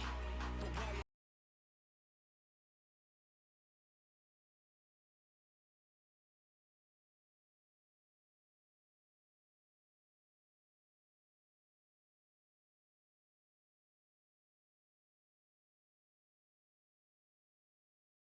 So we are now into game 3 of RAWR versus Baron Buddies, and we are informed about a rule that occurred during, or a rule that occurred during game 2, where there was a roster swap middle of selection, which is not allowed. And traditionally, if that occurs, you need to either, the other team needs to waive it or remake the game with the initial lock-ins that occurred before the exchanges. However, in this situation, RAWR has elected to just FF the match completely instead of playing what they had locked in at the time. So now we are into game 3, and we are going to have a switch on sides. We're going to have RAR on the red side and Baron Buddies on the blue side. Draft is starting, and we're going to have B1 Darius ban. Darius. You know what? Fair enough. RAR is hovering Annie for ban 1, but we'll see if they flip it around. Would be an interesting ban.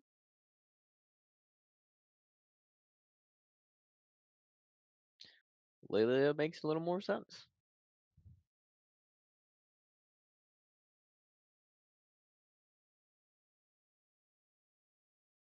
And there's a Zach ban. We're definitely seeing a wide range of bans here, and we're not the same things we're expecting. And it looks like Doki's picking 2 random champions before banning what they're actually going to ban. Yep. It looks like RAWR is keeping their bans as if they lock this Yasuo in. Their bans will be staying the same. 2 for 2, where Baron Besties, both of their bans were entirely, or buddies, not besties, buddies, has changed their bans. Same org, different team. Is it the same org? Okay. I'm pretty sure it's the same org.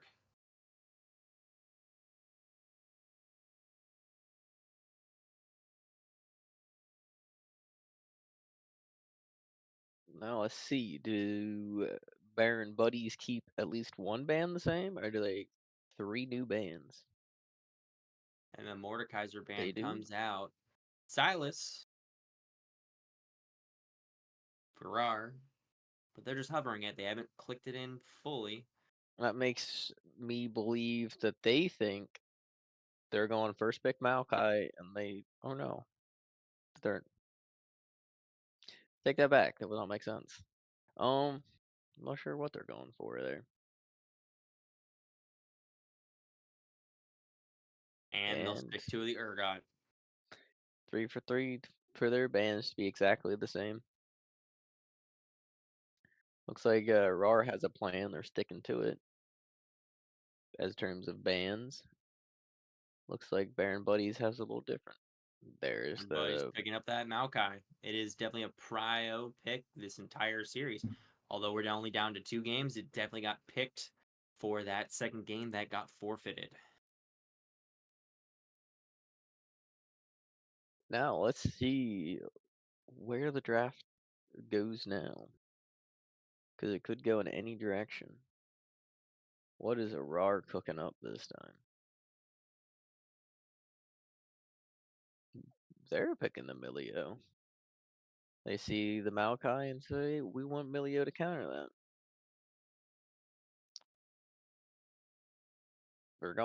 They're hovering Zaya. If they What is flip it, going on? they're very much deciding to show that, like, oh, No, they just blind pick Alawe. That's intense. I mean, Mordekaiser got picked off the board, which is very much the counter for the tentacles. So we Yeah. will see what their response is for that in accordance. And the other another strong pick into Alawe is Darius. So do good counter picks away. Might as well. Leads me to believe that RAR wants to go a counter engage comp. Is Zareth mid locked in? Well, I guess it could be support as a flex. And Misfortune. That is a strong bot lane. Absolutely. You definitely have a lot of good CC control from Maokai that MF can really take advantage of. So we will see what could occur. Is the Maokai going support or is the Zeroth going support? Those are both picks that, have a lot of flexibility on where they can go. Or are they cooking up something really crazy and going MF support with his Aerith mid? Very I really much. doubt that. Yeah, same. We're into The second round round of two for bans. bans. We did get a Zaya ADC. So it looks like very much that the selection from RAR is we're going to get disengaged. We're going to peel. We're going to get out of here and not worry too much about Maokai. The J4, another heavy engaged from taken away off the table, which would pair perfectly nice with MF. And based on what we saw in game one, I would not be surprised if this second ban from RAR is a Mumu, because a Mumu would fit very well with the MF. Yep, Udyr taken there's off you, the Deer table, ban. Makes sense. going after Doki for that disengage and the roaming potential. And And they then get rid of Garen. Garen. So Mumu is very much still on the table and available for them to play, unless RAR And decides to there take a is the Mumu Ari. themselves. There's a Sejuani. I like that. That's a solid ban or pick. I'm curious now if RAR has decided that They're they're going to just play the playing comp. the Baron buddies we're gonna play. That is the ultimate BM. Whether it's bad manners or not, it's definitely Oh, interesting. They flipped over it, they just Ashe showed went it. to Lux. Rookter is definitely on his standard pick. I'm excited. This happened last week, and Rookter played excellently on Lux last week. And I am excited to see some solid plays from Lux tonight. And I think it provides a huge amount of utility that and CC that Yeah. RAR likes to see. And it looks like they have more peel and engage or peel for what they want. There's the Amumu. That makes sense. So that looks like that. Wait, is that a Maokai top then? Maokai top or support, and Zeroth in the mid, Hmm. or Yeah, I still have top no laner gets idea. picked. There, we still really don't, and they're probably gonna wait till the last second to click it, select it, and put it in. And it's Kale. Kale, so it looks like the Zeroth is going mid, Maokai is going bot, and Kale's going top. And they picked Silas, or at least they're hovering the Silas. And based on what I'm seeing, I'm pretty sure that this is the jungle pick, which would be interesting, but it would definitely do It is good to some steal some ults. really, yeah, all 5 of those alts would be wonderful. That makes sense. But they decide otherwise because Silas jungle is it's a little hard to pull off. His clear is very, very Raris weak. definitely was just hovering it for the excitement for us to be like, hey, what ult are you going to steal? And jump in. And it looks like we are The new. readying for game 3. Baron Buddies versus RAR. In these drafts, we see a very clear engage team from Baron Buddies with Maokai and Amumu, but not a ton from Zeroth and Kale. But then MF cleans up with that team fight, and then you have late game insurance from Kale. And then on the other side, for RAR, you have, the self disengage, the peel, and you have, this kind of the movement and catch potential that a Nunu and Lux both provide, as well as just this go away, wave clear mentality. So I'm very interested to see because these are very two distinct comp styles that, have potential for both of them. Yeah, I will say the one thing that I find a slightly odd is that they went Nunu, which is more of a engage jungle, and especially if he accidentally gets a little too far ahead of everybody else when they're all trying to play back, it could turn back or could backfire on them. Seems a little odd, Absolutely. but maybe Doki knows something a little Something I don't know. Doki does what Doki does. He also predominantly does not take flash. So we will Yeah. see a Doki that's going to take probably Smite and Ghost and just run in on people and see how that goes. Definitely get that movement and that spacing that a lot of champions need to get out. And Nunu has the tools to sometimes get in and get out. That is true, especially if you go Ghost and you just running all over the place. Makes sense. It is kind of disengaged in that aspect. To confirm, we definitely have the Mumu going jungle. They were hovering Maokai, but Decided they, otherwise. yeah, and it very much looks like that there's a little salt in game 3 because of game 2 and the forfeit. But we're going to move into this game all the same. As we expected, Xerath is going to mid against Lux. These are two very much wave clear range champions that want to play a mile away. And it's going to come down to mana conservation in that mid lane because they both expend so much mana to clear the wave and roam. But if it's just a wash, maybe there's not going to be a whole lot of use. Yeah. My eyes are on the top lane. Can Kale properly scale? If Kale can properly scale, get level 16, get a couple items, they definitely have the massive advantage on that. But if RAWR can win before that happens, I'm definitely give them the advantage on that one. They definitely have the stronger early team fight. I completely agree with you. It's can you hold out and not die? But I think that's why maybe Doki went on this Amumu. It's only because it's like, hey, in this very small space, I want to get on top of that Kale. That Kale is going to die. They're going to make sure there is no late game insurance and that their only resource from Baron Buddies is that MF when it comes down to team fight and that, end game condition. So my Yeah. eyes are definitely in that top lane to see if they can scale. And then the other half is if Zaya can actually come out and get enough CS to outmatch MF that's still in favor right now. Also, I kind of want to keep an eye on the mid lane, see which mid laner can hit more skill shots. Because you don't get much more of Completely, a skill shot matchup than this. completely with you on that one. And we are going to go into break just before as we set up for game 3 of RAWR versus Baron Buddies. We'll be back.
Qu'est-ce qui m'arrive? Qu'est-ce que je représente? Qui je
safe back there.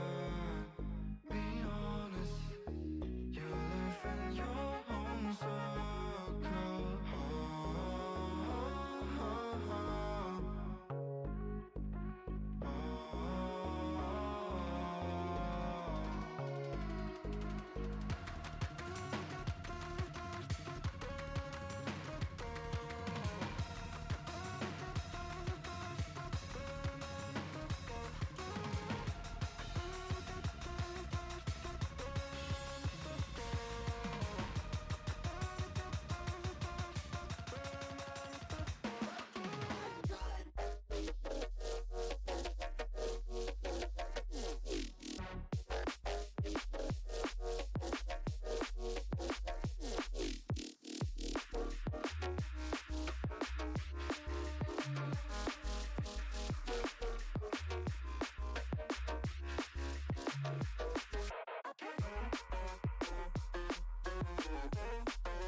And we are into game 3.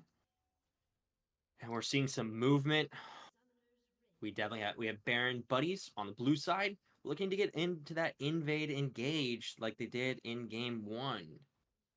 But now we're seeing that Same RAWR is engage going on the from on the bottom side, trying to invade on the same thing. I don't think either team is going to find each other, and they're going to steal each other's buffs. But by the way, TMC, CCCCC, just for your curiosity, I am Plat 4. And I am roughly that same rank, but I think I'm gold 1 right now.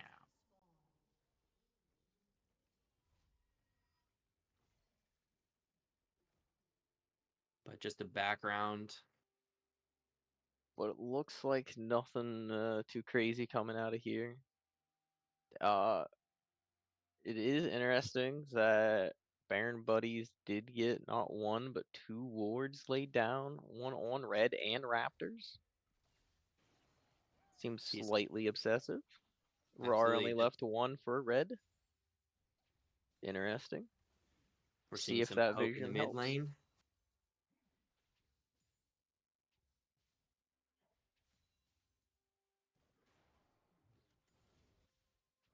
Looks like Doki's going a non-standard jungle route for him, but standard for the rest of the world. Yep. Seeing some solid poke in the bot lane. Some feathers flying. But nothing much than a little trade.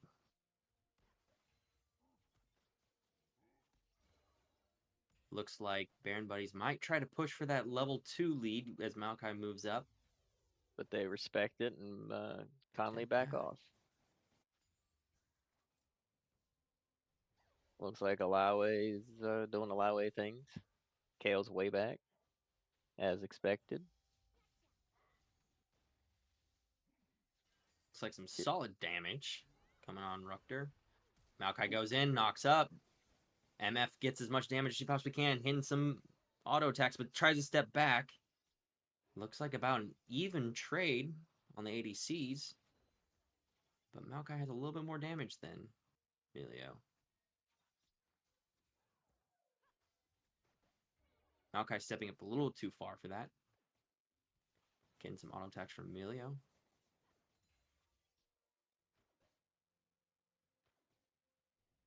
Now we're looking here is we got a Mumu on the bot side. But Baron Buddies is pushed in a little too far to take advantage of it. Whereas both... It looks like Maokai's a little bit of a tower damage from Alawi with 11 CS lead on Kale. Yeah, but on the bright side, she's completely healthy and has a half a bar of mana, so she's sustaining in lane fairly well, even though they're not getting much CS. It's kind of the more important thing until you hit level 6. Absolutely. In the mid lane, there is still another 10 CS lead. Looks like we did have a little bit short disconnect from Maokai. It looks like there's some serious damage going on in the mid lane. Although it's a little bit of poke. We got a Moo coming in from a snare on Emilio. Emilio flashes out. Minimal amount of damage, but it looks like MF is going to try to trade and get some. There's a kill in the mid lane as a flash goes for The solo bolo. very 4. much. I think that's a solid kill. Looks like Maokai's going in. Didn't get the full snare off. It looks like he's going to get punished for the misstep. MF is low on mana, so won't be able to provide as much damage between either ricochets or just... And Nunu is coming in for the drain. snowball, but they are plenty aware of it. It definitely looked like, oh, Maokai coming at a weird angle, but Nunu can do some serious damage here. Ignite goes off, but nothing is claimed. It definitely looked graphically like damage went off on Xerath from Lux in the mid lane as a recall was going through, but the recall still went through earlier. Yep. That is some grade A Riot coding right there. That's spaghetti code at its best. Now Yep. we're seeing is RAWR claiming Dragon while we're looking at the top frame right now. Makes sense. And we're coming But in a little Xerath bit. wants to contest. Xerath probably should have waited a little bit to get a little bit more vision. And we're seeing a little bit delay from Xerath, but RAWR claims Dragon. Amumu's on the top side taking grubs, even But trade, does and look Maokai's like transitioning. Nunu's coming up, but Maokai is there for the 2v1. Looks like it's going to get caught out. Nunu's going to claim one of them as he goes in and But comes will out. he pay with it? No, he will not pay for it with his life. Maokai is never mind, claiming he it and still goes down from Xerath long range. There's 3. Does Rukter get caught out? Rukter does not have enough snare to catch it, to claim it at the end of the day. But he did have to flash to save his life.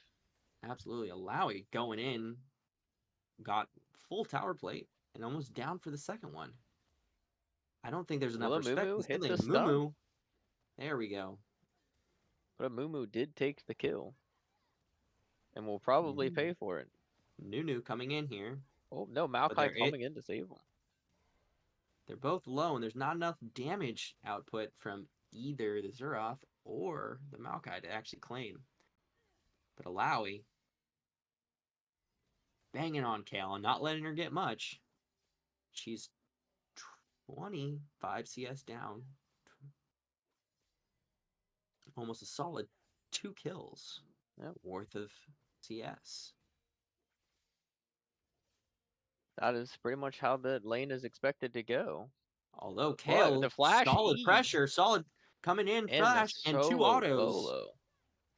Very nicely done. Not something you want to expect early from Kale. Kale usually gets punished early, but if you get that lead, you kind of let the game go away with you. Ooh, Xerath might be caught out here a little bit. Oh, that Q missed. Lux is looking a little bit scared. There, all comes through, and the kill goes to Nunu. I think they were worried about Lux getting killed there when they probably should have let it go to her. Lux is down 2 deaths. Maokai is going in. The MF ult's down. They really want to claim the Milio. Maokai gets with the sapling on the backside. Tons of feathers are in there. But steps in. But a little afraid to continue that.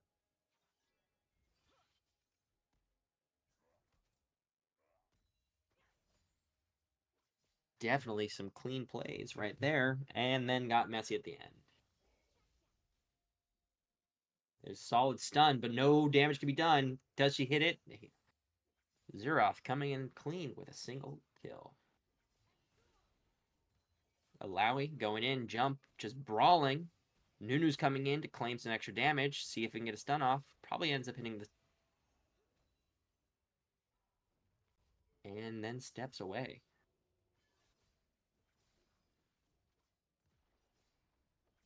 Alawi did have that early death, so Kale is up. And it definitely puts the top lane a little bit more even this time. In the top lane, the gold advantage is up for Alawi only by like 200 gold. Yep. Because that 20 CS is, adds up a little bit. Absolutely. Coming in here with an ultimate. Is it enough for Alawi to go in? Kale ult. With Kale ult down, there is a potential for it to diving. But we do have Maokai and a Mumu on the top side right now. So if Kale gets dove, there's very much chance that she still survives with the help of the jungle and the support.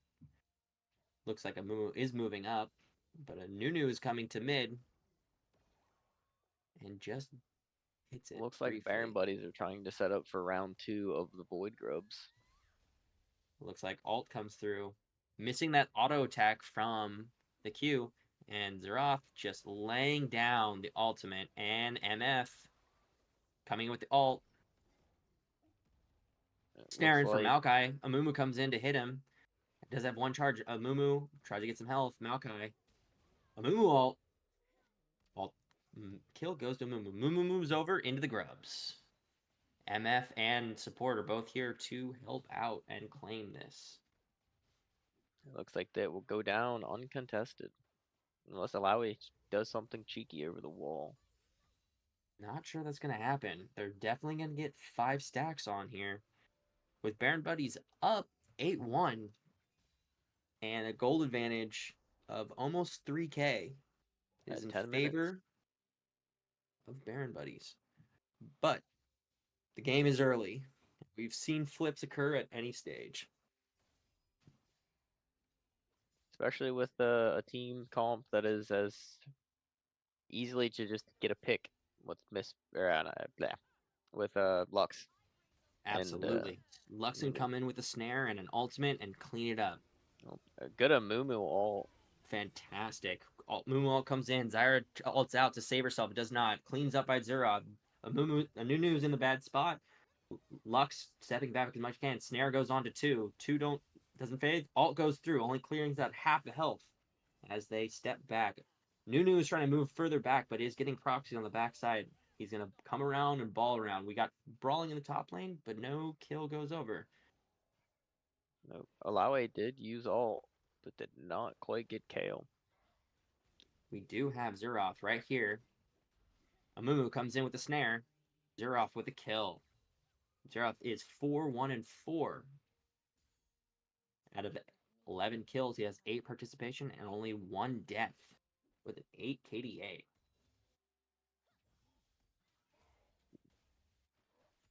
Yeah, he is absolutely rocking it with these Xerath. He is picks definitely right hitting now. a lot of his ults. Currently at the gold deficiency, Xerath is up 1,500 over Lux. Now it is a 4K gold lead at 12.5 minutes. 5 voids to 1. The only thing in RAWR's favor is they do have 2 dragons. Absolutely. It's an advantage, but can you hold on to it later? It's an even trade for Grubs, especially since they have 5 of them and they can burn towers as quick as they want. And Baron Buddy still has insurance on the top lane with Kale.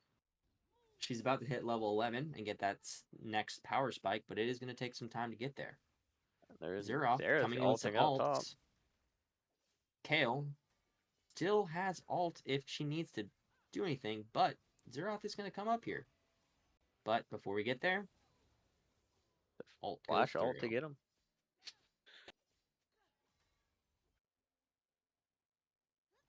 Nunu in a bad position, getting caught out, but not enough of Baron Buddies around to make sure that that kill goes through. We do have a lane swap assignment with ADC and support in both sides on the mid lane, and Lux in the bot lane trying to get some plates. She's able to get the snare off on Xerath, but Xerath still can clear the way fairly quickly.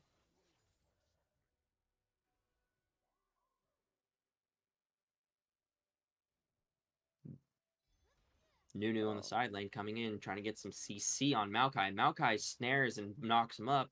and most of the team is backing out. Lux is moving in, snares on Amumu. Numu gets CC'd by, and then Zaya ults the wrong way. MF ults to kill, but Amumu gets the kill at the end. One kill comes over to Zyra. Lux is still moving, but has minimal health. Can Xerath get the final kill? Lux does get the trade kill at the end, though. Taking 2 tower shots. Maokai is dead, giving a kill to Lux. Maybe I don't that's know if just that's what they need necessarily to the- get back into this. Possibly, but that also does reset bounties. That is true. Granted, that's not the bounty you wanted. Oh no, that was Moo Moo. That wasn't one of the ones that you wanted. No. In terms of itemization, nothing surprising coming in here. Pretty standard everywhere. I do think it's a little interesting with Alawi getting Hullbreaker this early, especially with not having a lead. I know that they previously was up in CS, but now is not. Dragon is still on the table, and currently there is a push in both the bot lane and mid is fairly even. Dragon should RAWR be is up going shortly. for Herald right now, but Baron buddies are about to be there. Coming in 4v5 versus a 3v. No, it's 4v3 currently. Mumu's coming in. Good ultimate. Kale ended up securing the rift. Kale goes down. Maokai is trying to peel on the backside while Mumu goes down. MF coming in, but can't. Finally gets that kill right there, but Zaya taking Maokai and MF as they try to separate from each other. It seemed odd that Baron buddies wanted to take that fight when their strongest member on the map right now was bot lane. It's not part of that fight. Very much interesting. And with no TP down, the advantage was definitely there for RAR. Yep, think and we're RAR seeing- gets a tower to boot. Or trade tower to boot. So, overall, positive play for RAR. Absolutely. They'll probably get another tower here as well. Baron Buddies did have a 3k gold lead, which has now been reduced to 1,500. Which probably will go back up to 2k after this Herald takes mid tower, but Maokai engaged with it. Boom. Jumps out. RAR decides to give up. Oh no, never mind. They're fighting this dragon. And it looks like there's an ult coming out from MF. MF steps back. Maokai ult comes through. MF is alone and isolated. She's going to die while everyone backs up. It is 3v5, so it is going to have to give up. Zareth is ulting. Zareth ult almost comes through, but secured with both Smite and, Nunu just eating down on minions. Yeah, and on the bright side, the whole time, Kale was just up there doing some farming. She is level 12. Currently, 11-12 with an even CS lead, and they're 2 for 2. Both of them have 2 kills, but Malawi definitely has a few more deaths. yep. The gold advantage is tied even in the top lane. It is now more tied for the mid lane as well because the CS difference. Yeah. It definitely feels like it's coming down to the fight over the next dragon. It feels like if RAR gets that, they're going to be feeling pretty good about themselves. It looks like some of that Tokyo drift did not That's help out early soul. Doki. But it looks like Catching now this, but Lux looks like Lux is out caught of place because Maokai is going to jump on. Flash is not useful here. Snare going to fall no matter what. But Lux ends up dying anyways from the Moon Snare, and Kale gets the kill. And this is ideally who you wanted on, if I'm not mistaken. Xerath coming here to clean some of the waves and misses the stun, but gets Alawi to back off the tower. But Xerath has to walk around. We have 3 in the top wave, 2 in the mid. And as we're transitioning, Xerath is going to try to defend this tower as best as he can, but it will go down needlessly.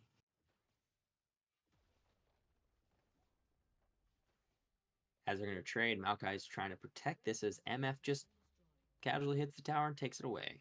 Another trade, tower for tower. Yeah, at this state of the game, they are not quite even for towers. It looks like 3 for 4, but it looks like it might just be 4 for 4 if they have anything to say about this mid tower.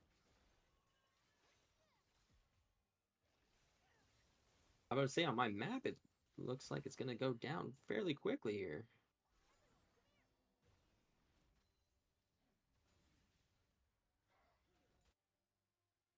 I mean, at this stage of the game, mid tower is pretty critical because it allows you to transition from either side of the map fairly quickly without having to worry about the enemy team pushing up. Baron is now up, but it looks like neither team is ready or prepared for it on spawn.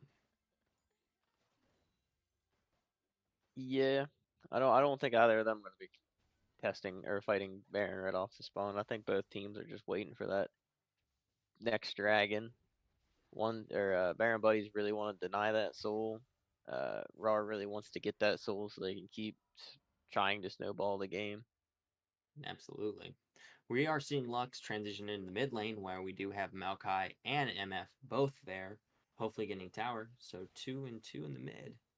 But Lux's wave clear is being able to make it so, nope, they're going to keep that tower. We are seeing Baron Buddies clear some vision on Baron side. Will they clear it? Maybe, maybe not. But Snare goes off on a Mumu, and Mumu's taking some damage from Baron. I guess they aren't really that good of buddies.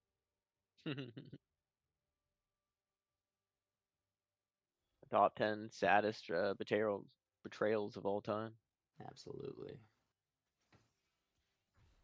We are seeing Lux match Xerath in the top lane, trying to get back some of that farm, but Lux just can clear wave very quickly.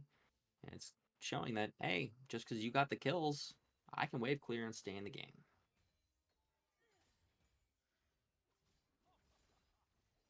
See some brawling here, but Kale is getting to the later stages of the game, so Alawi, I don't know if you can fight this as much. Yeah, she's really starting to fight back in that 1v1.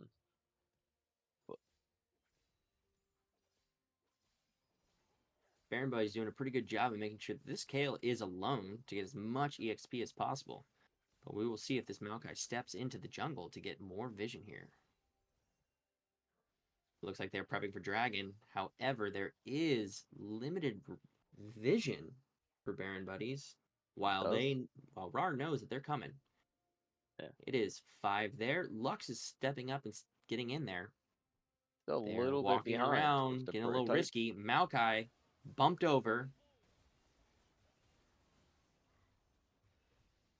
Looks like they're transitioning. Amumu is on the bad spot. Ult from there.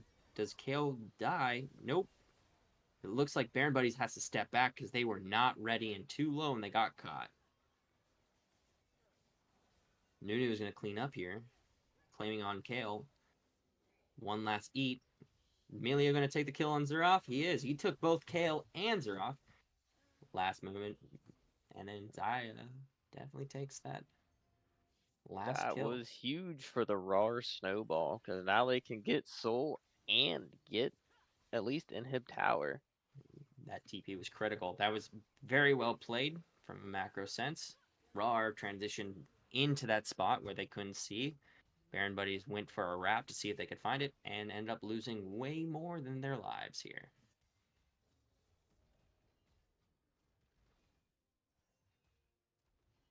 Yeah, that kind of happens when you accidentally walk into an Alawi in a bush. Very much so. They thought that was pinned down, but was not the case. Lux coming in and claiming as much as she can on that bot side tower as well. They do They're also just gonna start get taking Baron right off spawn, or right off. Their backs. They're burning Absolutely. it too. That Inferno Soul absolutely melts Baron. Which was a lead for Baron Buddies, is now quickly hitting that mid-game phase where RAWR is definitely spiking really well right now. We are definitely seeing a lot of kills go over to the right people. And Xerath was 4-1-4 and has only gotten 2 more assists since then. Do finally get the mid tower.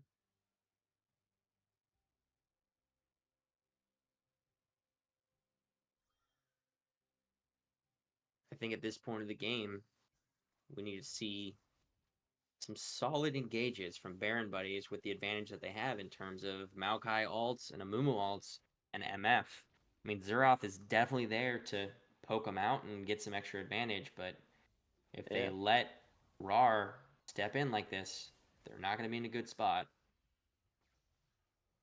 Yeah, definitely. I'd also really would like to see Kale ult one of her teammates instead of ult herself. Alting a Mumu or a Maokai as they go in is a very strong tactic. Yeah, absolutely. We are seeing it Nunu transition towards that bot side, hovering, while there are 3 mid. Amumu's taking top side on blue, but not there for the team, so they're Old able to clear that strategy. fairly quickly. They also do MF is seem moving to in. Will they get a kill? MF's going to ult. It's going to come down. Kale almost lives. And Amelia comes in with the Emilio is going healing. to save any damage that potentially would have gone on to Alawi from Xerath. So they are going to push in and claim this bottom tower and hopefully a bottom inhibitor. We see a Maokai ult come in and catch only 1 or 2 individuals, but the team wasn't ready for it. Amumu's ult came in and stunned.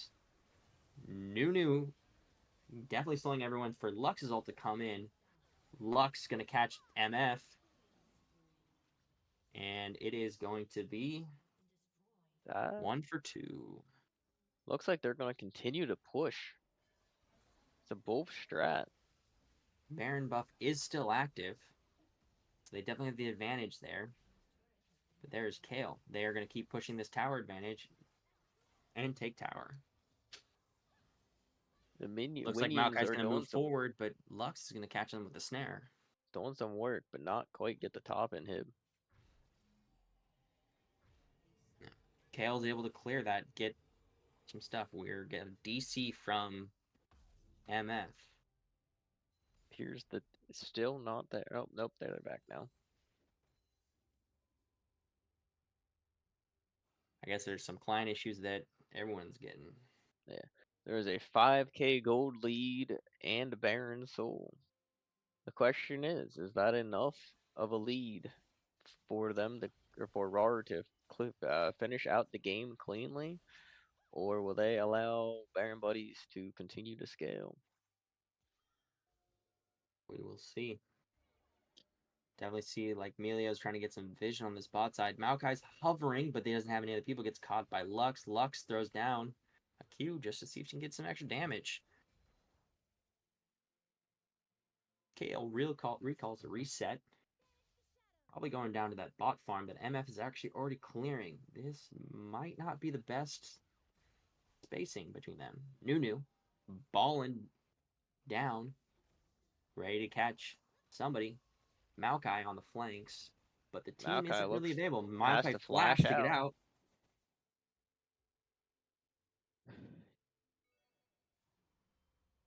Kale split pushing in the bot lane while Laue's pushing out top. Really wants to go for that inhib.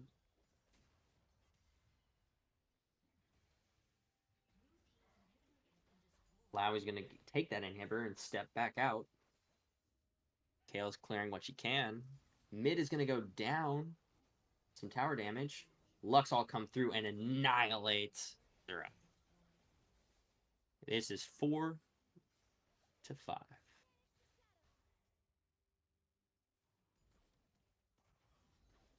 Elder Dragon is up soon. Looks like Nunu's stepping in to try to catch that MF. MF is going to get caught.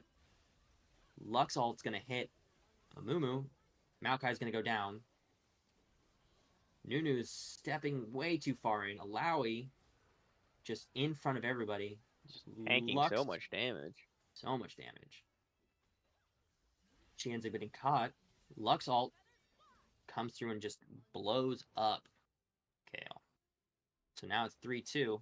They have plenty of pressure to take down this tower. Are they going to end? Zerov is up. Looks like Some they are damage goes going for on. the end.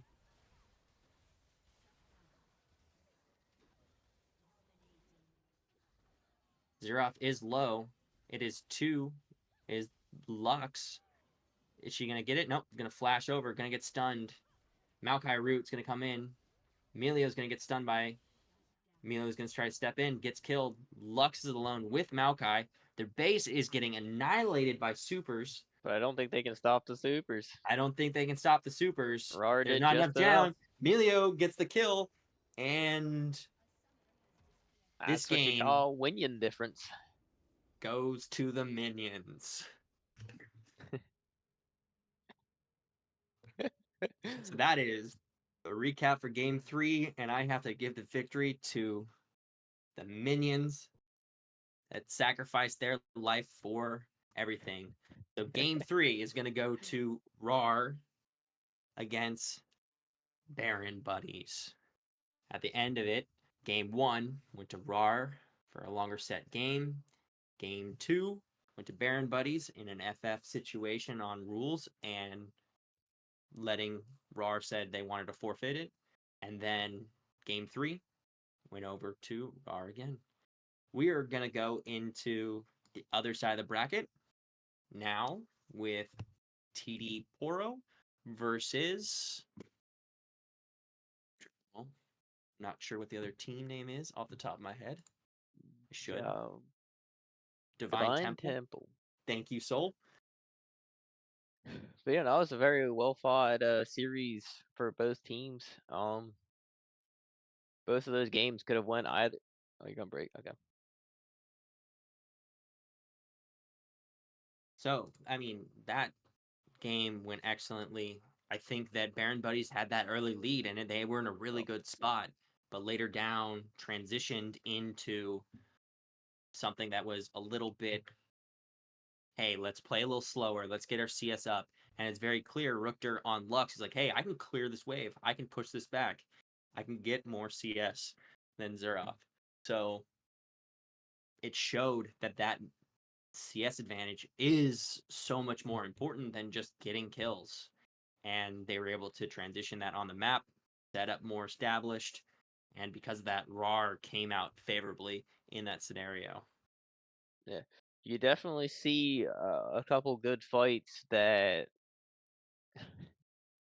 Baron Buddies had that where you could really see where their team comp was working and how it could work. But at the end of the day, RAWR just snowballed it just enough to get it done. Absolutely. So we're going to step into essentially our game 3, but technically it would be our 4th game of the night for TD Poro versus Divine Temple. Do we know what the previous 2 games were? Is it a 1-1? Is it a 2-0 situation right now? While we still get that information, currently we are looking at having maybe, it looks like they're... Oh, okay, so DT is up. Okay. It sounds like Divine Temple is up 2 to TD Poro 0. And in TD Poro side, it looks like they have 2 substitutions between Razor for Life as well as Rhymes. So it looks like Decipher and Hoodie Man is out. Miranda has transitioned from mid to jungle. So, and we Razor is the mid lane. It'll be interesting to see what those adaptations end up translating to. Absolutely. We don't have prior information from game 1 and 2, but as we get more information, we will let you guys know. And it looks like in terms of side selection, TD Poro has elected to go for blue side with a prio pick and giving counter pick over to Divine Temple. Yeah, on the first 2 games, Divine Temple had blue side. And Prio picked the Maokai. See if that has anything to do with this game. It sounds like Maokai is a must-have in every team comp across the board.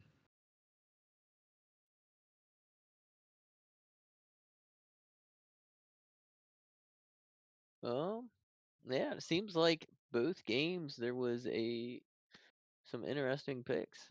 There was some Yasuo being played by Divine Temple. There was a Ziggs Tom Kench bot lane in game 1 for TD Poro. There was some interesting things going on in this series. We'll just have to see what we got going or what special things are going to go on this series. Absolutely. It looks like currently we are having some difficulty with lobby and new invites. So it's transitioning that we are going to be remaking to a different code, but it looks like it's going to be the same side selection. So we are just waiting for that at this current moment.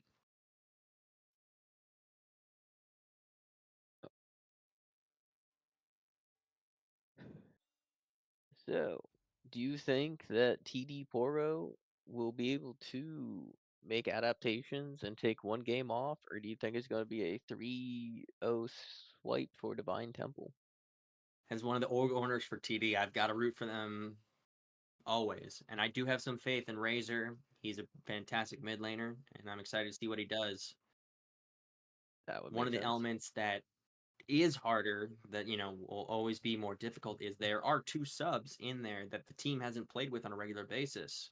So there's probably like a little bit of miscommunication and just misunderstanding of what's going on. Those things can be really difficult to work around.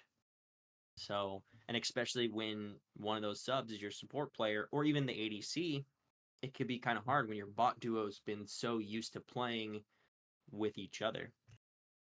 That's why I recommend all the orgs, no matter what, that if you're going to have subs, make sure that your ADC and support play with each other. Like, even also the extra, your subs and all that stuff. Because if you don't rotate them in, and all of a sudden you have a player that's like, hey, I got a major life event I got to take care of, you might want to play with some of the subs from time to time so that they get some practice in. Oh yeah, my biggest thing when it comes to competitive play, it doesn't matter how good you are. You could be the best skilled individual in the world, but if you can't communicate with your teammates, be on the same page, doesn't matter.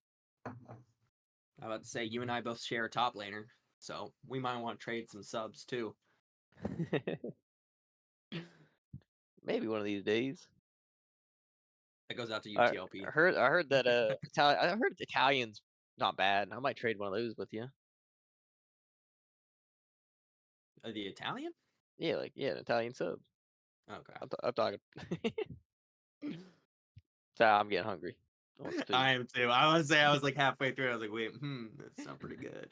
All right, we are into champ select. It goes to Nocturne Ban for TD Poro, and it looks like we're hovering a Silas. So it looks like it's gonna go. I'm not sure who the Silas That is the is. Swain ban, and then an instant Oh, spell I did say cause. Silas. Sorry, my bad. Swain. Belcause.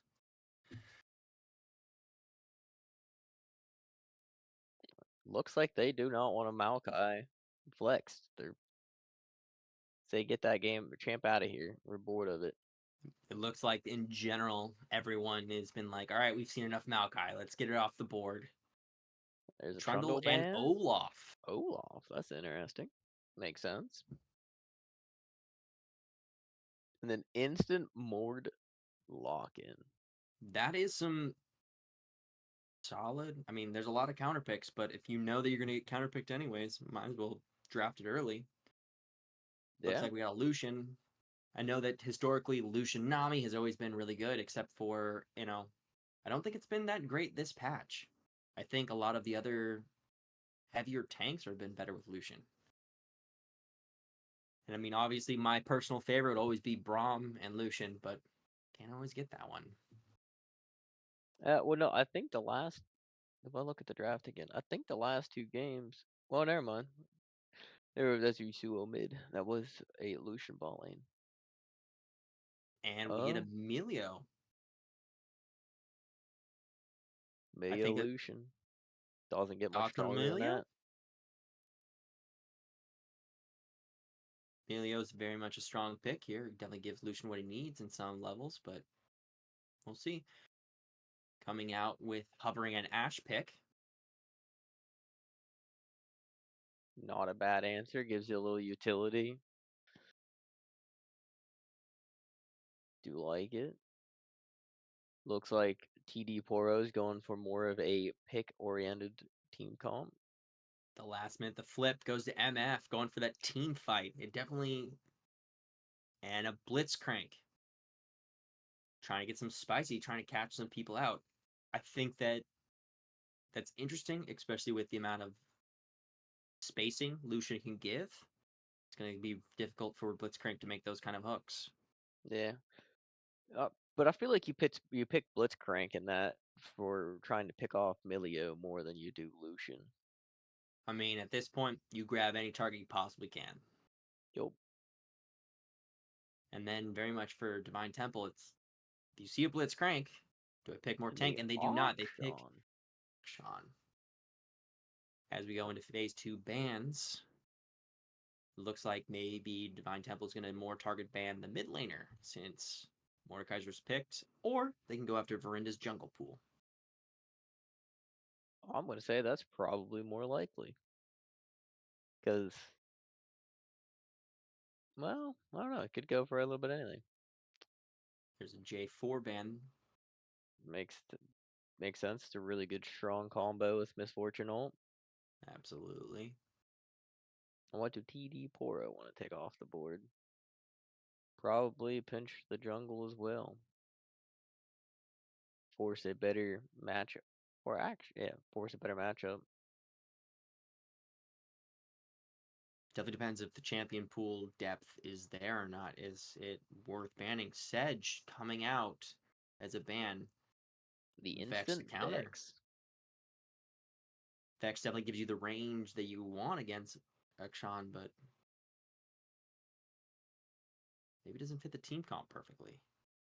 I mean, it is kind of a pick kind of champion because I still feel like they're going for more of a pick comp with Misfortune, Blitzcrank, and Mord. Not really a 5v5. True. Let's see. But I feel like Divine Temple is going for, yeah, especially with the Volibear pick, they're going for a very skirmish heavy comp where they want lots of 2v2s and 3v3s. Just kind of happen on all over the place. Definitely see some Volibear, some aggression in the top lane from there. Excited to see the And that's Mord versus Volibear. still is a Or flex pick because it could be top. could be jungle. You're very right. I think it's smart from Divine Temple to come with that as a pick because it doesn't show a ton. And you're going to be like, hey, am I going to counter or something else? Yeah, especially because Mord could still be jungle as well. It's not a bad pick. Wukong trying to get some funny business and a little bit of monkey business in there. We'll see how that goes. Do Looks like like we it. do have some longer timers here for pick selections in the 45-second window. Gives each team some time to think. It'll be long and hard of what champion you want to be playing for the next 20 to 40 minutes.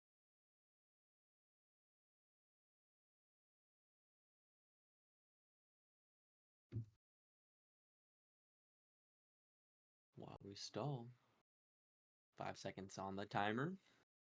And Hey, it's a Yone. yo. They Did definitely I have the AP resources from Mordekaiser, so a Yone is very possible there. And they're going to respond with a Gwen. Interesting.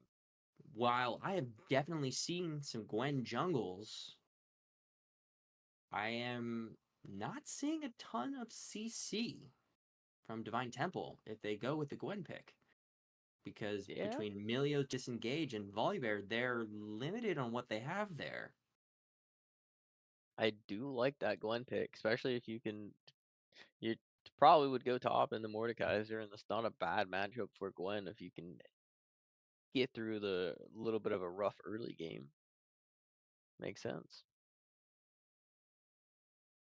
I don't know which team Looking at these comp I drafts like on better. face. Yeah, I mean, on this face, on the top lane, I mean, we don't know quite who's going where, but in the bot lane, we have MF versus Blitzcrank, and then Lucian against Milio. The Milio Lucian lane, A through F. What do you think about it? Um, Lucian Milio is a solid A. Like it's probably the best lane you can play with Lucian right now. Like Absolutely. Lucian Nami has better synergy, but I think Lucian Milio is just a stronger lane right now. And Blitz and Misfortune are also extremely good too. That movement speed's overrated or underrated. I Absolutely. mean, Yeah. I mean, they both have that movement. They can engage. It doesn't always rely on those hooks. But I definitely agree with you that the Lucian Milio is definitely more of the A pick. And the Blitzcrank, I give it a B plus. I give it a B. I would like to see a little, maybe a different engaged champion there. I mean, I think that maybe a Rel would be a better scenario, especially against the Milio or Yeah, even a Nautilus. I'm gonna say they probably got a little uh, locked in on the hey, I want to counter the Milio rather than hey, what are we gonna do for a team comp? For But the full team. you know, Also, it could be a champion pool scenario if I mean, it is a sub support, so comfort over team comp could be what they're looking at. that could also make a lot of sense. Can't argue with that. As we come through these two bands, we're gonna find out: is it Gwen jungle or Volibear jungle? I'm gonna assume it's Gwen top, but I'll It's leave it like a open. solid 90-10. Like I'd be super surprised. Are they listening to us? Are they control? Are they? Is it Volibear top here? I Gwen. was wondering there for a minute. They got me. They were They got just me thinking for half a second there. yeah, but no, that makes sense. I definitely feel like it's going to rely heavily on this game for Volibear because he's the one that's going to provide the most amount of CC for the team when it comes to engages and in lane and even in team fights. However, this team can just kind of step back, take a tower, burn it, step back. And I think that that's kind of what we're going to see a lot out of Dying Temple. And it's really going to be reliant on TD Poro to catch those individuals, be like, hey, no, we're going to fight you. We're going to be at these objectives early and make sure that's like, hey, no, I'm not going to let you take this. I'm going to be here first. You have to all fight me, but we have more CC because you have that Yone alt that can catch multiple people. You have the Wukong alt that can catch multiple people. And then you have the MF that's going to be cleaning up as much as you can. And it's going to be on Mordekaiser. If he wants to, he can take Volibear out. And all of a sudden, your only CC is Emilio ultimate to like anti CC, and then him kicking a ball to get you back. So, in a Yeah. larger sense, each individual lane I don't like at TD Poro, but I think that TD Poro has the better draft here. Um. Yeah. And it just Yeah. I like their team comp a little bit better, and it has but just to do with the amount of CC that they have. yeah. But you Divine can win Temple a definitely lane, has 3 different lanes that if either or all 3 of those lanes get fed or even slightly fed, can just run away with the game too. and they definitely have the winning matchups in each of their individual lanes. So, Yeah. I mean, Uh, it is you could always have somebody come out and somebody beat the standard matchup. It's not impossible. No champion has 100% win rate against another champion. So, but it is favored for the they, lane matchups, but they do not for have the team. 100% when they're playing against me. Fair enough. There's definitely champions that I can't handle, and there's some that I can. I'll But keep those to myself. I'm gonna give it a prediction of a 3-0 on this one. Fair enough. I'm gonna give TD Poro the one win in the series. So as we get ready for Divine Temple versus TD Poro, best of luck.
lose company, we're limited. In the end, we lay in the end. I seen the end before the beginning, but I began anyway. I began. 'Cause all it took was a love, and for you to say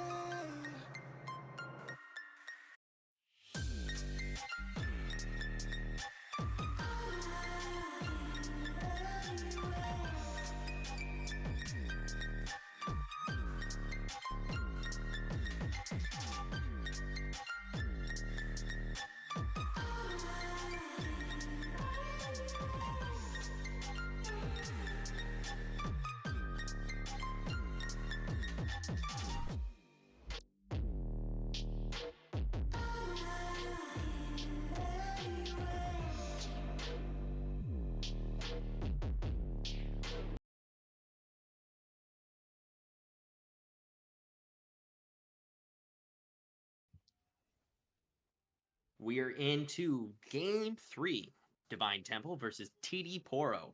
And it looks like we have reverse invades from both sides.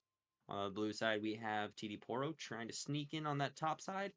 And it looks like maybe there's been multiple invades and they're expecting it, because it looks like that Divine Temple is like expecting them to invade.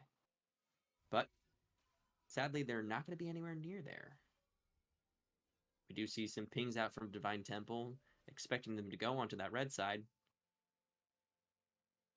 But there is no clear vision on whether or not.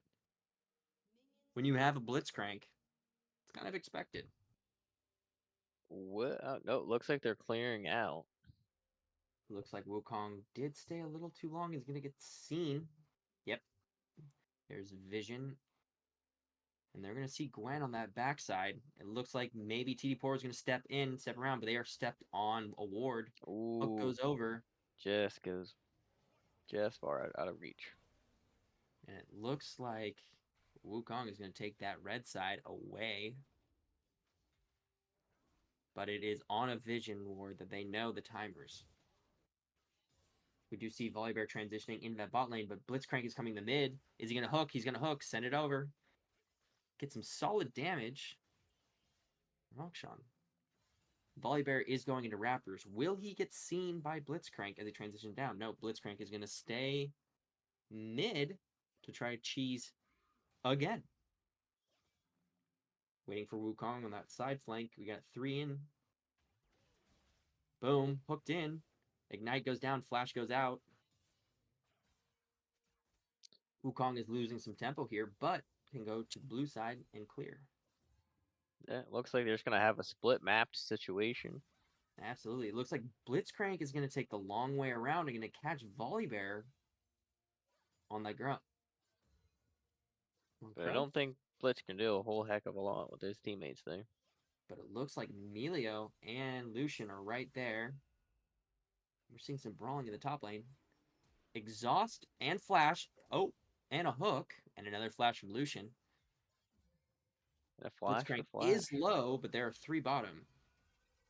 Some solid brawling in the top lane. Gwen. Wukong's going up for a gank. Nice. Final kill from Wukong. Although it looked like Mordekaiser actually got the damage on. It must have been red buff. No, that does make sense.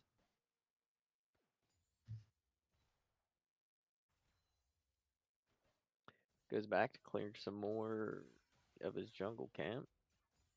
Gwen TP's back in.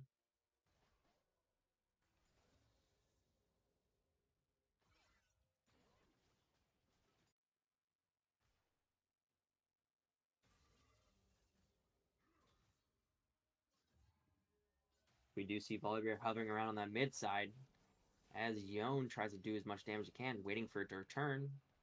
Pulls off a flash to avoid getting hit by the Volibear. Might have been a little early, and Fraser could have saved that resources for later.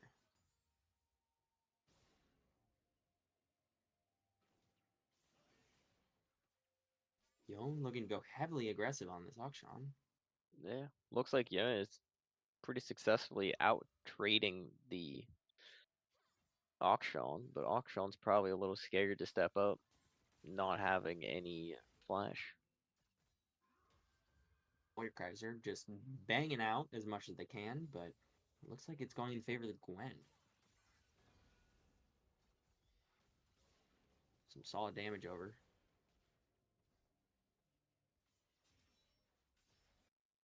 We do have both Grubs and Dragon coming up soon, but it doesn't look like either team has advantage on either side. There's a tower shot that goes on to Gwen. Gwen steps back, doesn't get hit by 2. Mord is at 200 health.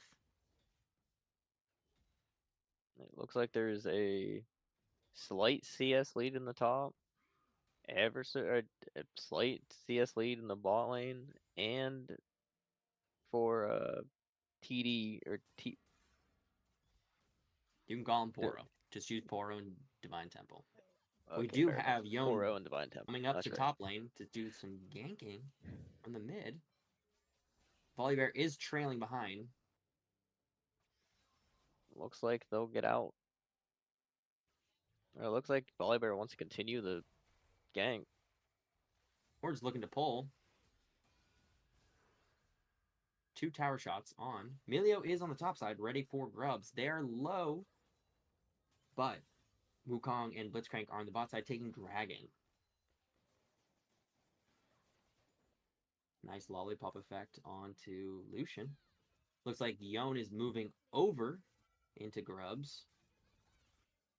And Gwen is trying to use her ult to try to kill from a distance. 1 Grub is down from Volibear, where Yon is hovering, but it looks like he's going to go back to mid. No advantage really taken the bot lane with Blitzcrank hovering. Yeah, it looks like there's still Looks just like a a little 500. bit of a hook.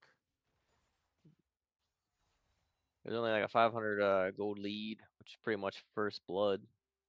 So it's still very close game. Pretty slow game. Not a whole lot of action. In terms of a slow game, I feel like TD Poro will come out ahead on that one, especially, well, you do have Gwen. Gwen does scale pretty well. Yeah, I want to say that's about dead even. Yeah, I think I'd say the scaling's dead even on that one.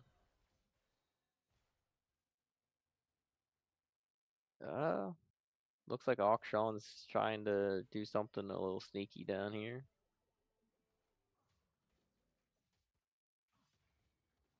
I think we're stalling out of this game state right now. We do have a little bit of a gold lead in favor of Mordekaiser. A little bit of a gold lead in favor of Wukong. Mid lane is tied up in favor of Lucian for ADCs. And nobody really cares about the support players. Gold. Yep, as long as you're not 5k behind, doesn't really matter. Agreed. We are seeing some heavy AP items instead of any MR for Mordekaiser, which is interesting. Looking for that effect to keep it in damage rather than tank. Makes sense. You are the sole AP damage on your team. You gotta make sure that you're actually doing damage, or Volibear can just sit there and build pure armor. True. Maybe an early Rylai's to get that CC off of Gwen, but Most likely. Looks like Yone's roaming down. Probably more just to say hi than anything.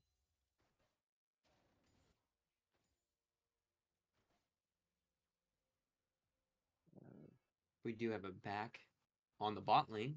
But we do have Volibear moving over into the Let's jungle. go Wukong coming in for the gank. But a ghost will get Gwen out just safe. And it looks like that Volibear is caught on vision. However, will they be able to get there in time? It is a collapse on 3. They don't. He does not able to take red. Oh, does get the pull back. MF gets the kill and the buffs. Putting in a good position. With the Sia, it's even, but 1 kill up is a lot. Grubs are coming up soon.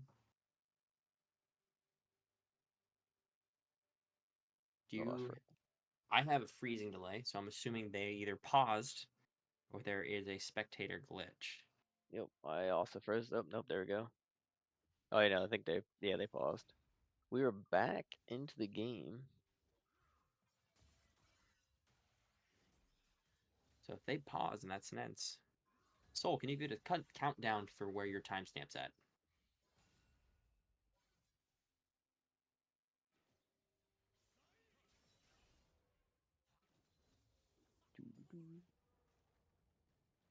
Looks like we're going to have a little bit of a gank coming in top lane. We have Volibear providing the CC. Can Gwen? Mordekaiser pulls out an ult to make sure he isolates single targets. Volibear is going to do as much damage as he can. Wukong coming in, get enough CC to come out. Volibear is going to ult to jump. Mordekaiser stepping back. Volibear coming in with the ult, waiting for Volibear's ult to come down. Can Wukong finish? No. Volibear with the ultimate effect definitely gets the double kill. That is interesting to see the Volibear is going full AP. I'm not exactly sure what that build is with a blasting wand and a recurve bow. There, an execution over to Blitzcrank. Blitzcrank did definitely get some movement speed and ulted to get that kill. Probably could have saved it and gave the kill over to MF. While plates are being taken by Lucian, Lucian is just going to bang out what he can on this tower. Takes 1 turret shot, but MF is stepping in. She does have blue buff and red buff, but Void Grubs are, all 6 are over to Divine Temple. So they have advantage there. Yep, Divine Temple's gotta like their positioning in the game right now. The gold lead is low, but your position in the game feels pretty good. Volibear has positioned himself for Dragon and will take that for Divine Temple. Whether it's contested or not will be determined soon. MF is still walking back, so it is just Blitzcrank and Wukong getting collapsed on by 4. They're looking to trade and get a kill on mid instead of Dragon. Dragon goes over to Divine Temple while they secure kill on the mid lane. If you're in solo queue, you're definitely chatting worth every single time as Akshan goes down. Absolutely. Some solid damage from JFK. JFK is the player to watch based on this week's report. Solid hook from Blitzcrank. Kill goes over to Blitzcrank. And it looks like Blitzcrank might be the carry this game. Yeah, that is not what you want to see, though. Seeing a fed Blitzcrank is never a bad thing. It's never a good thing either. There's a Volibear going in, trying to get Yone, but Yone just hops her right out. Blitzcrank throws a hook, but does not make purchase.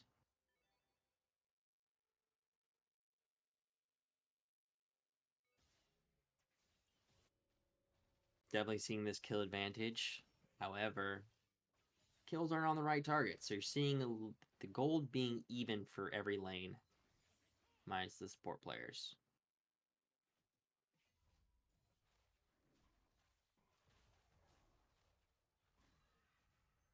Yeah, it looks like Wukong's positioning for the next Void Grubs. Or Herald, I mean. Herald. Wukong's going in on Gwen using both ults, but takes some serious damage off of 1 hit from Gwen. Blitzcrank and Yone taking some tower plates together in the mid lane. We do see 2 top, 1 mid, and 2 bot. MF is transitioning over to the bot lane, where she should be. Hopefully to clear out some CS. Oh, Volibear getting caught. Hook comes in, lands on Blitzcrank. Yone is stepping back instead of stepping in, and Blitzcrank is also backing up. And it just fizzles out again.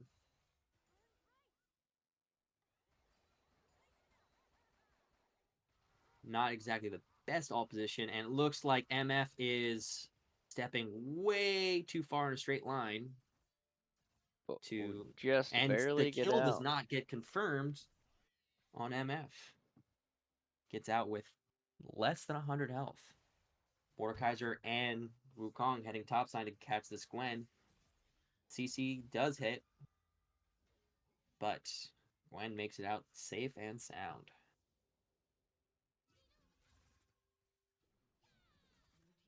Rift is going to be dropped in the top lane. Some vision being cleared for Dragon as well. Should be a trade in towers.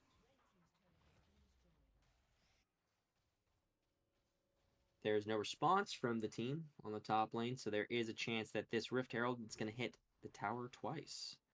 Looks like Mordekaiser's going to be riding it, and does he make the turn? He does. And he hits the Did Gwen. get knocked up. The And Gwen did is get going pulled to back. get hit and taken out by the Mordekaiser. 2 hits and a kill. That is a big advantage for TD Poro. TD Poro is going to transition to the mid lane, but Mordekaiser is going to run back. Wukong is going to hit. Just take Raptors.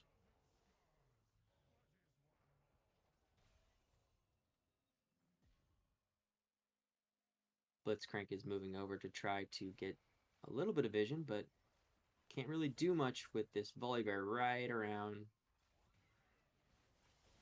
He's going to ult to...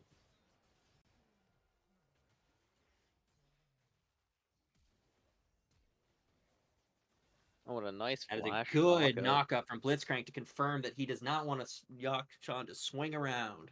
That was a trade kill on Wukong, though.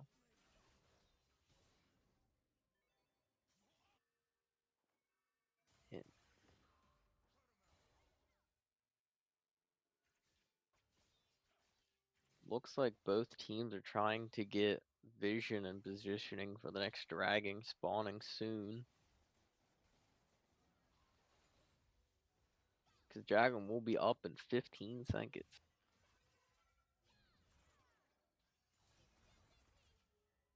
It's like Mordekaiser's taking some damage from Gwen. No pull comes in. Looks like Emilio's half health. Clearing some vision. Getting prepped for Dragon.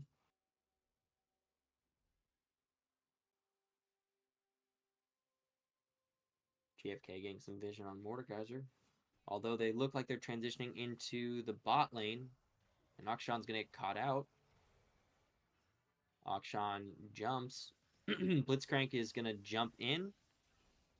But Akshan is going to be able to take the kill off of Yone. It is going to be down for 1. Lucian's going to be transitioning in. They're going to get pinched off by the 2. Are they going to be able to take... They're going to take Dragon. MF and Wukong are going to be able to take it. Blitzcrank hooks Gwen. Ult comes out from... clears Emilio. Kill on Gwen from... And then Mordekaiser ults Akshan, who is stuck in the Death Realm under tower. And kill goes to Mordekaiser. Things just went from bad to worse.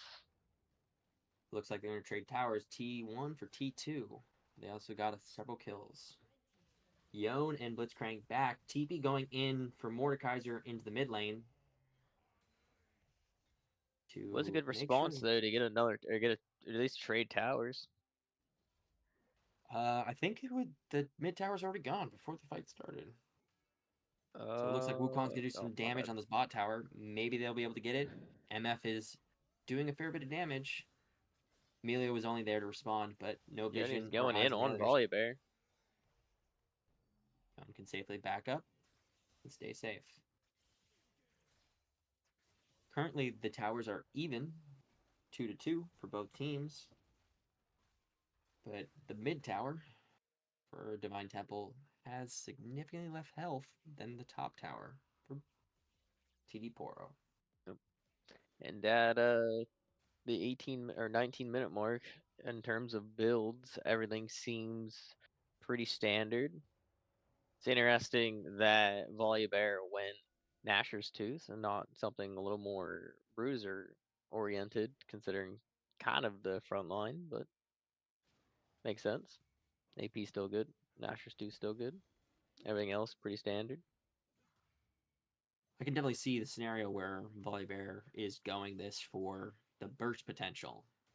They don't really have a lot of tanks. They don't have a lot of CC, so burst somebody down, get out. Yeah, that makes sense. Looks like Volibear is gonna come Mordekaiser's in. look a little caught out there. Looks like there's going to be a dive. Flash from Lucian. And it looks like they're going to get mid tower for it. But here comes the Volibear. And decides otherwise.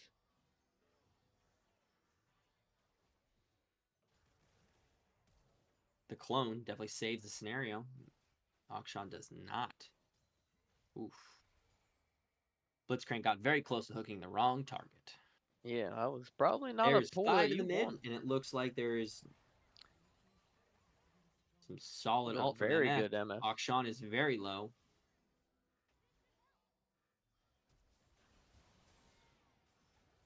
Akshan on the flanks. Nope. 2 down for tower. Will they chase more or will they turn to Baron instead? Yeah, Looks like they they're going to move over to Baron. have their eyes set on Baron, and all the red side can do is base. Looks like they're going to get that uncontested. This is early. I think Baron, there's 4 of them. I don't know what Yon was trying to do there, but I guess maybe, well, they didn't really know that they reset, so they were maybe scared they could blast over the plant and steal something. looks like Lucian's coming over pretty quickly, but they were able to clean it up before he got there. Everyone's going to take a recall. So at 21 minutes, there is a 5K gold lead and 2-1 dragon lead for Poro? Yep. Yep, okay. So at this point of the game, Blitzcrank has not taken any more kills, which is in a good spot for them. And MF is 4-0-4 and is up 800 gold on Lucian. But Lucian definitely has the CS lead by 20 or so. Yeah, dragon is spawning very shortly. Mordekaiser will have his TP up here in a second or two. And Gwen has her TP up. So they both can teleport to the fight if they want to. But most likely, you probably just want to keep pushing as Mordekaiser. I'd rather keep it a 4v4. You have Baron. And it looks like we've got Milio and Volibear that are going to come in for a flank on this angle because Yon is on the side lanes. Blitzcrank is going to just proc his ult.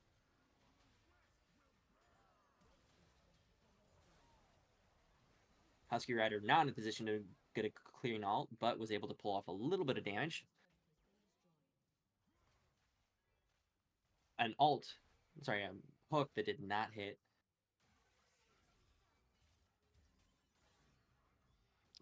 Yeah, looks like Poro's got a 1-3-1 going right now, pushing in all 3 lanes. Yone's going in. Mordekaiser coming out with a solo kill. Yon fully health, but we do have Volibear on the backside coming in for a flank. But Volibear is AP and not tank, so will die. And that is a Yone doing Yone things. Mordekaiser. Mordekaiser did not have any more abilities or ran out of something. Cooldown. But died to Lucian on the top side. Having to pull off to go to get Lucian, they got, well, almost 2 MF towers. takes 2 turret shots.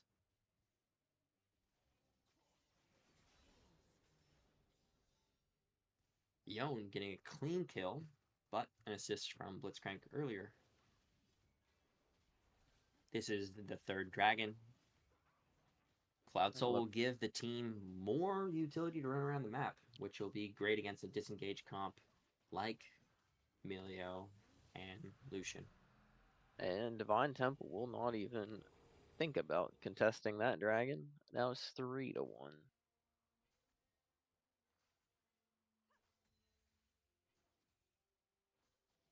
Emilio clearing up some vision here. What do you think that DT needs to do in order to turn around some of these fights? I'm not gonna lie, DT needed to draft more CC. That seems reasonable. Um, However, Husky Rider has not been able to dodge a lot of skill shots. So if I'm DT, my sole objective is to focus MF because MF is doing the most damage or doing enough damage that, but also is an easy target for them to take out. No, that makes So sense to I'm me. Gwen. I'm gonna jump on the back line, and I'm not gonna worry about the rest of the team. Yeah, I also think they need to try to huddle up as much as possible.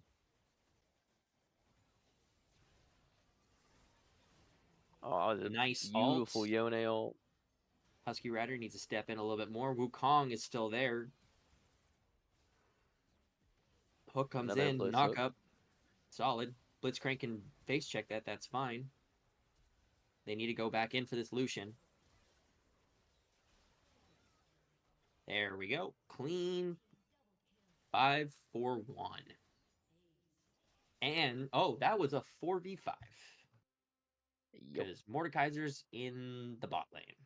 Don't think they can actually end off of that, but you can pretty much do anything but end off of that.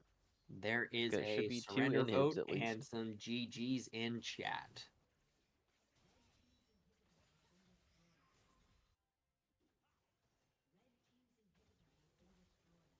It looks like another kill comes over. Blitzcrank Hook did find purchase. Yone's going to step back. And it looks like Mordekaiser's as a still pushing. team, they're going to step back altogether. So yeah, I think that when it comes down to it, there are definitely some missed opportunities in terms of champ select, and I think that that's what decided this game. Let me look at them. So we got 2 minutes on Drag Soul. Baron's up in 45.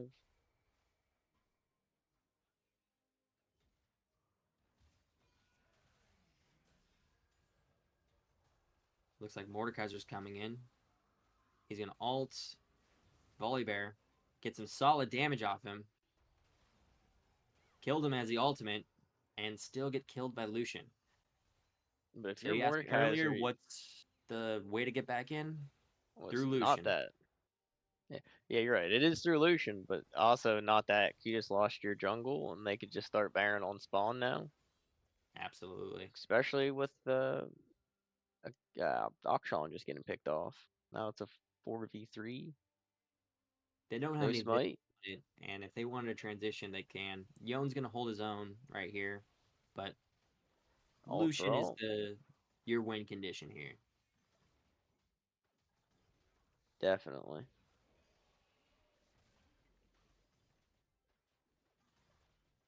Looks like they're gonna get Baron uncontested, other than maybe a random Milio Q. Emilio with the Q is going to do it. Emilio's Q could actually probably done it because Smite came in late and MF ended up taking it. Yeah, coulda. But that's because we have supervision. He had no idea. Absolutely. And it looks like at this point, Poro is claiming the jungle and all its camps. Dragon's coming up in roughly a minute. Yep. And it looks like there's plenty of vision for the team. Yep. 28 minutes. There is a 12K gold lead. And I would imagine that maybe they fight for soul, but they might just give it up anyway.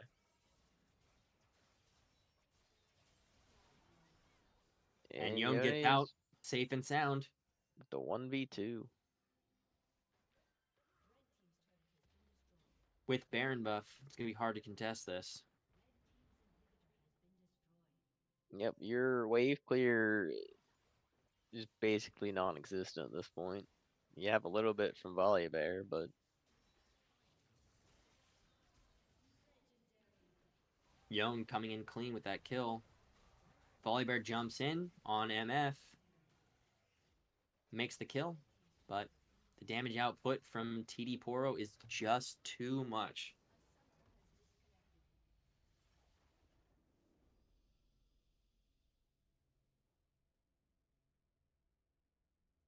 So that is the final game for TD Poro versus Divine Temple, and it looks like that is very much a different game. We were told that the first 2 games went to Divine Temple, and Game 3 went to TD Poro. So with an ending total of 2-1 in favor of Divine Temple.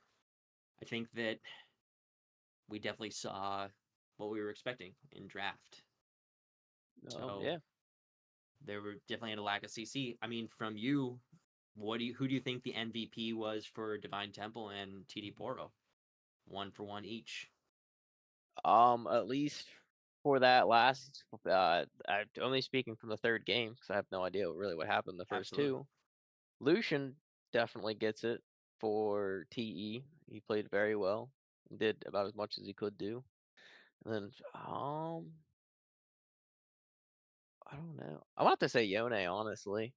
He didn't do much early, but towards the end, he really, really just kept catching people out 1v1, 1v2s that just gave them free objectives. Just made the objectives that like you probably already had, like guaranteed. So I'd probably have to give it to him.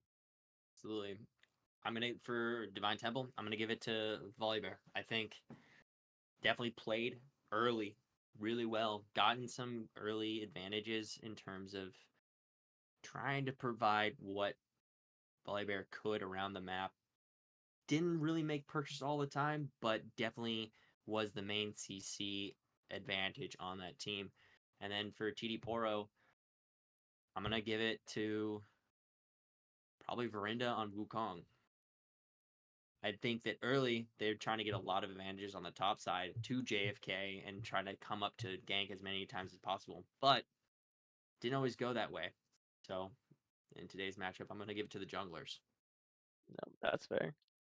As a jungle main, I'm gonna call jungle bias on you, but I also see your points. They were a close second for me as well. I think that both teams definitely are in a spot where they could have fixed a lot of stuff. There are some, I mean, in draft, like I said earlier, Divine Temple definitely needed a lot more CC. And then on TD Poro's side, there's some like champ selections that I would have made a little bit differently. There was a lot of missed hooks, and then a lot of things in terms of Husky Rider being in a bad position not to be able to ult. So it's like if you're on those champions, you need to be in the right spot to make advantage of those 2 champions. And I didn't really see a lot of that, so I would have put them on different champions. But all the same, they did come out on top, and Lucian definitely had a dominant performance. We'll definitely agree. Like later in the game, that was Divine Temple's way back in. Yeah. That being said, it's been a long night. We've had 3 games, technically 4, but we had 1 forfeit, and then we were able to transition over to this game. So we were able to see every team tonight, which is a unique scenario. But that being said, I do want to give a shout out to Soul for doing all the back end and everything else.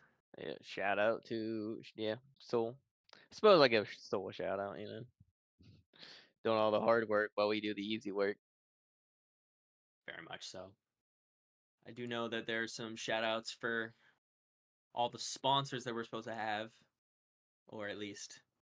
So one of the sponsors is Coachify GG is a platform for esports coaches to track their students and grow their business with 0 commissions, free to join, course tracking, and PayPal integration. It's a perfect tool for coaches who want to level up. So I want to thank everyone for showing up, and just thank Soul for setting everything up. Yep. And thank y'all for being here. See you next stream.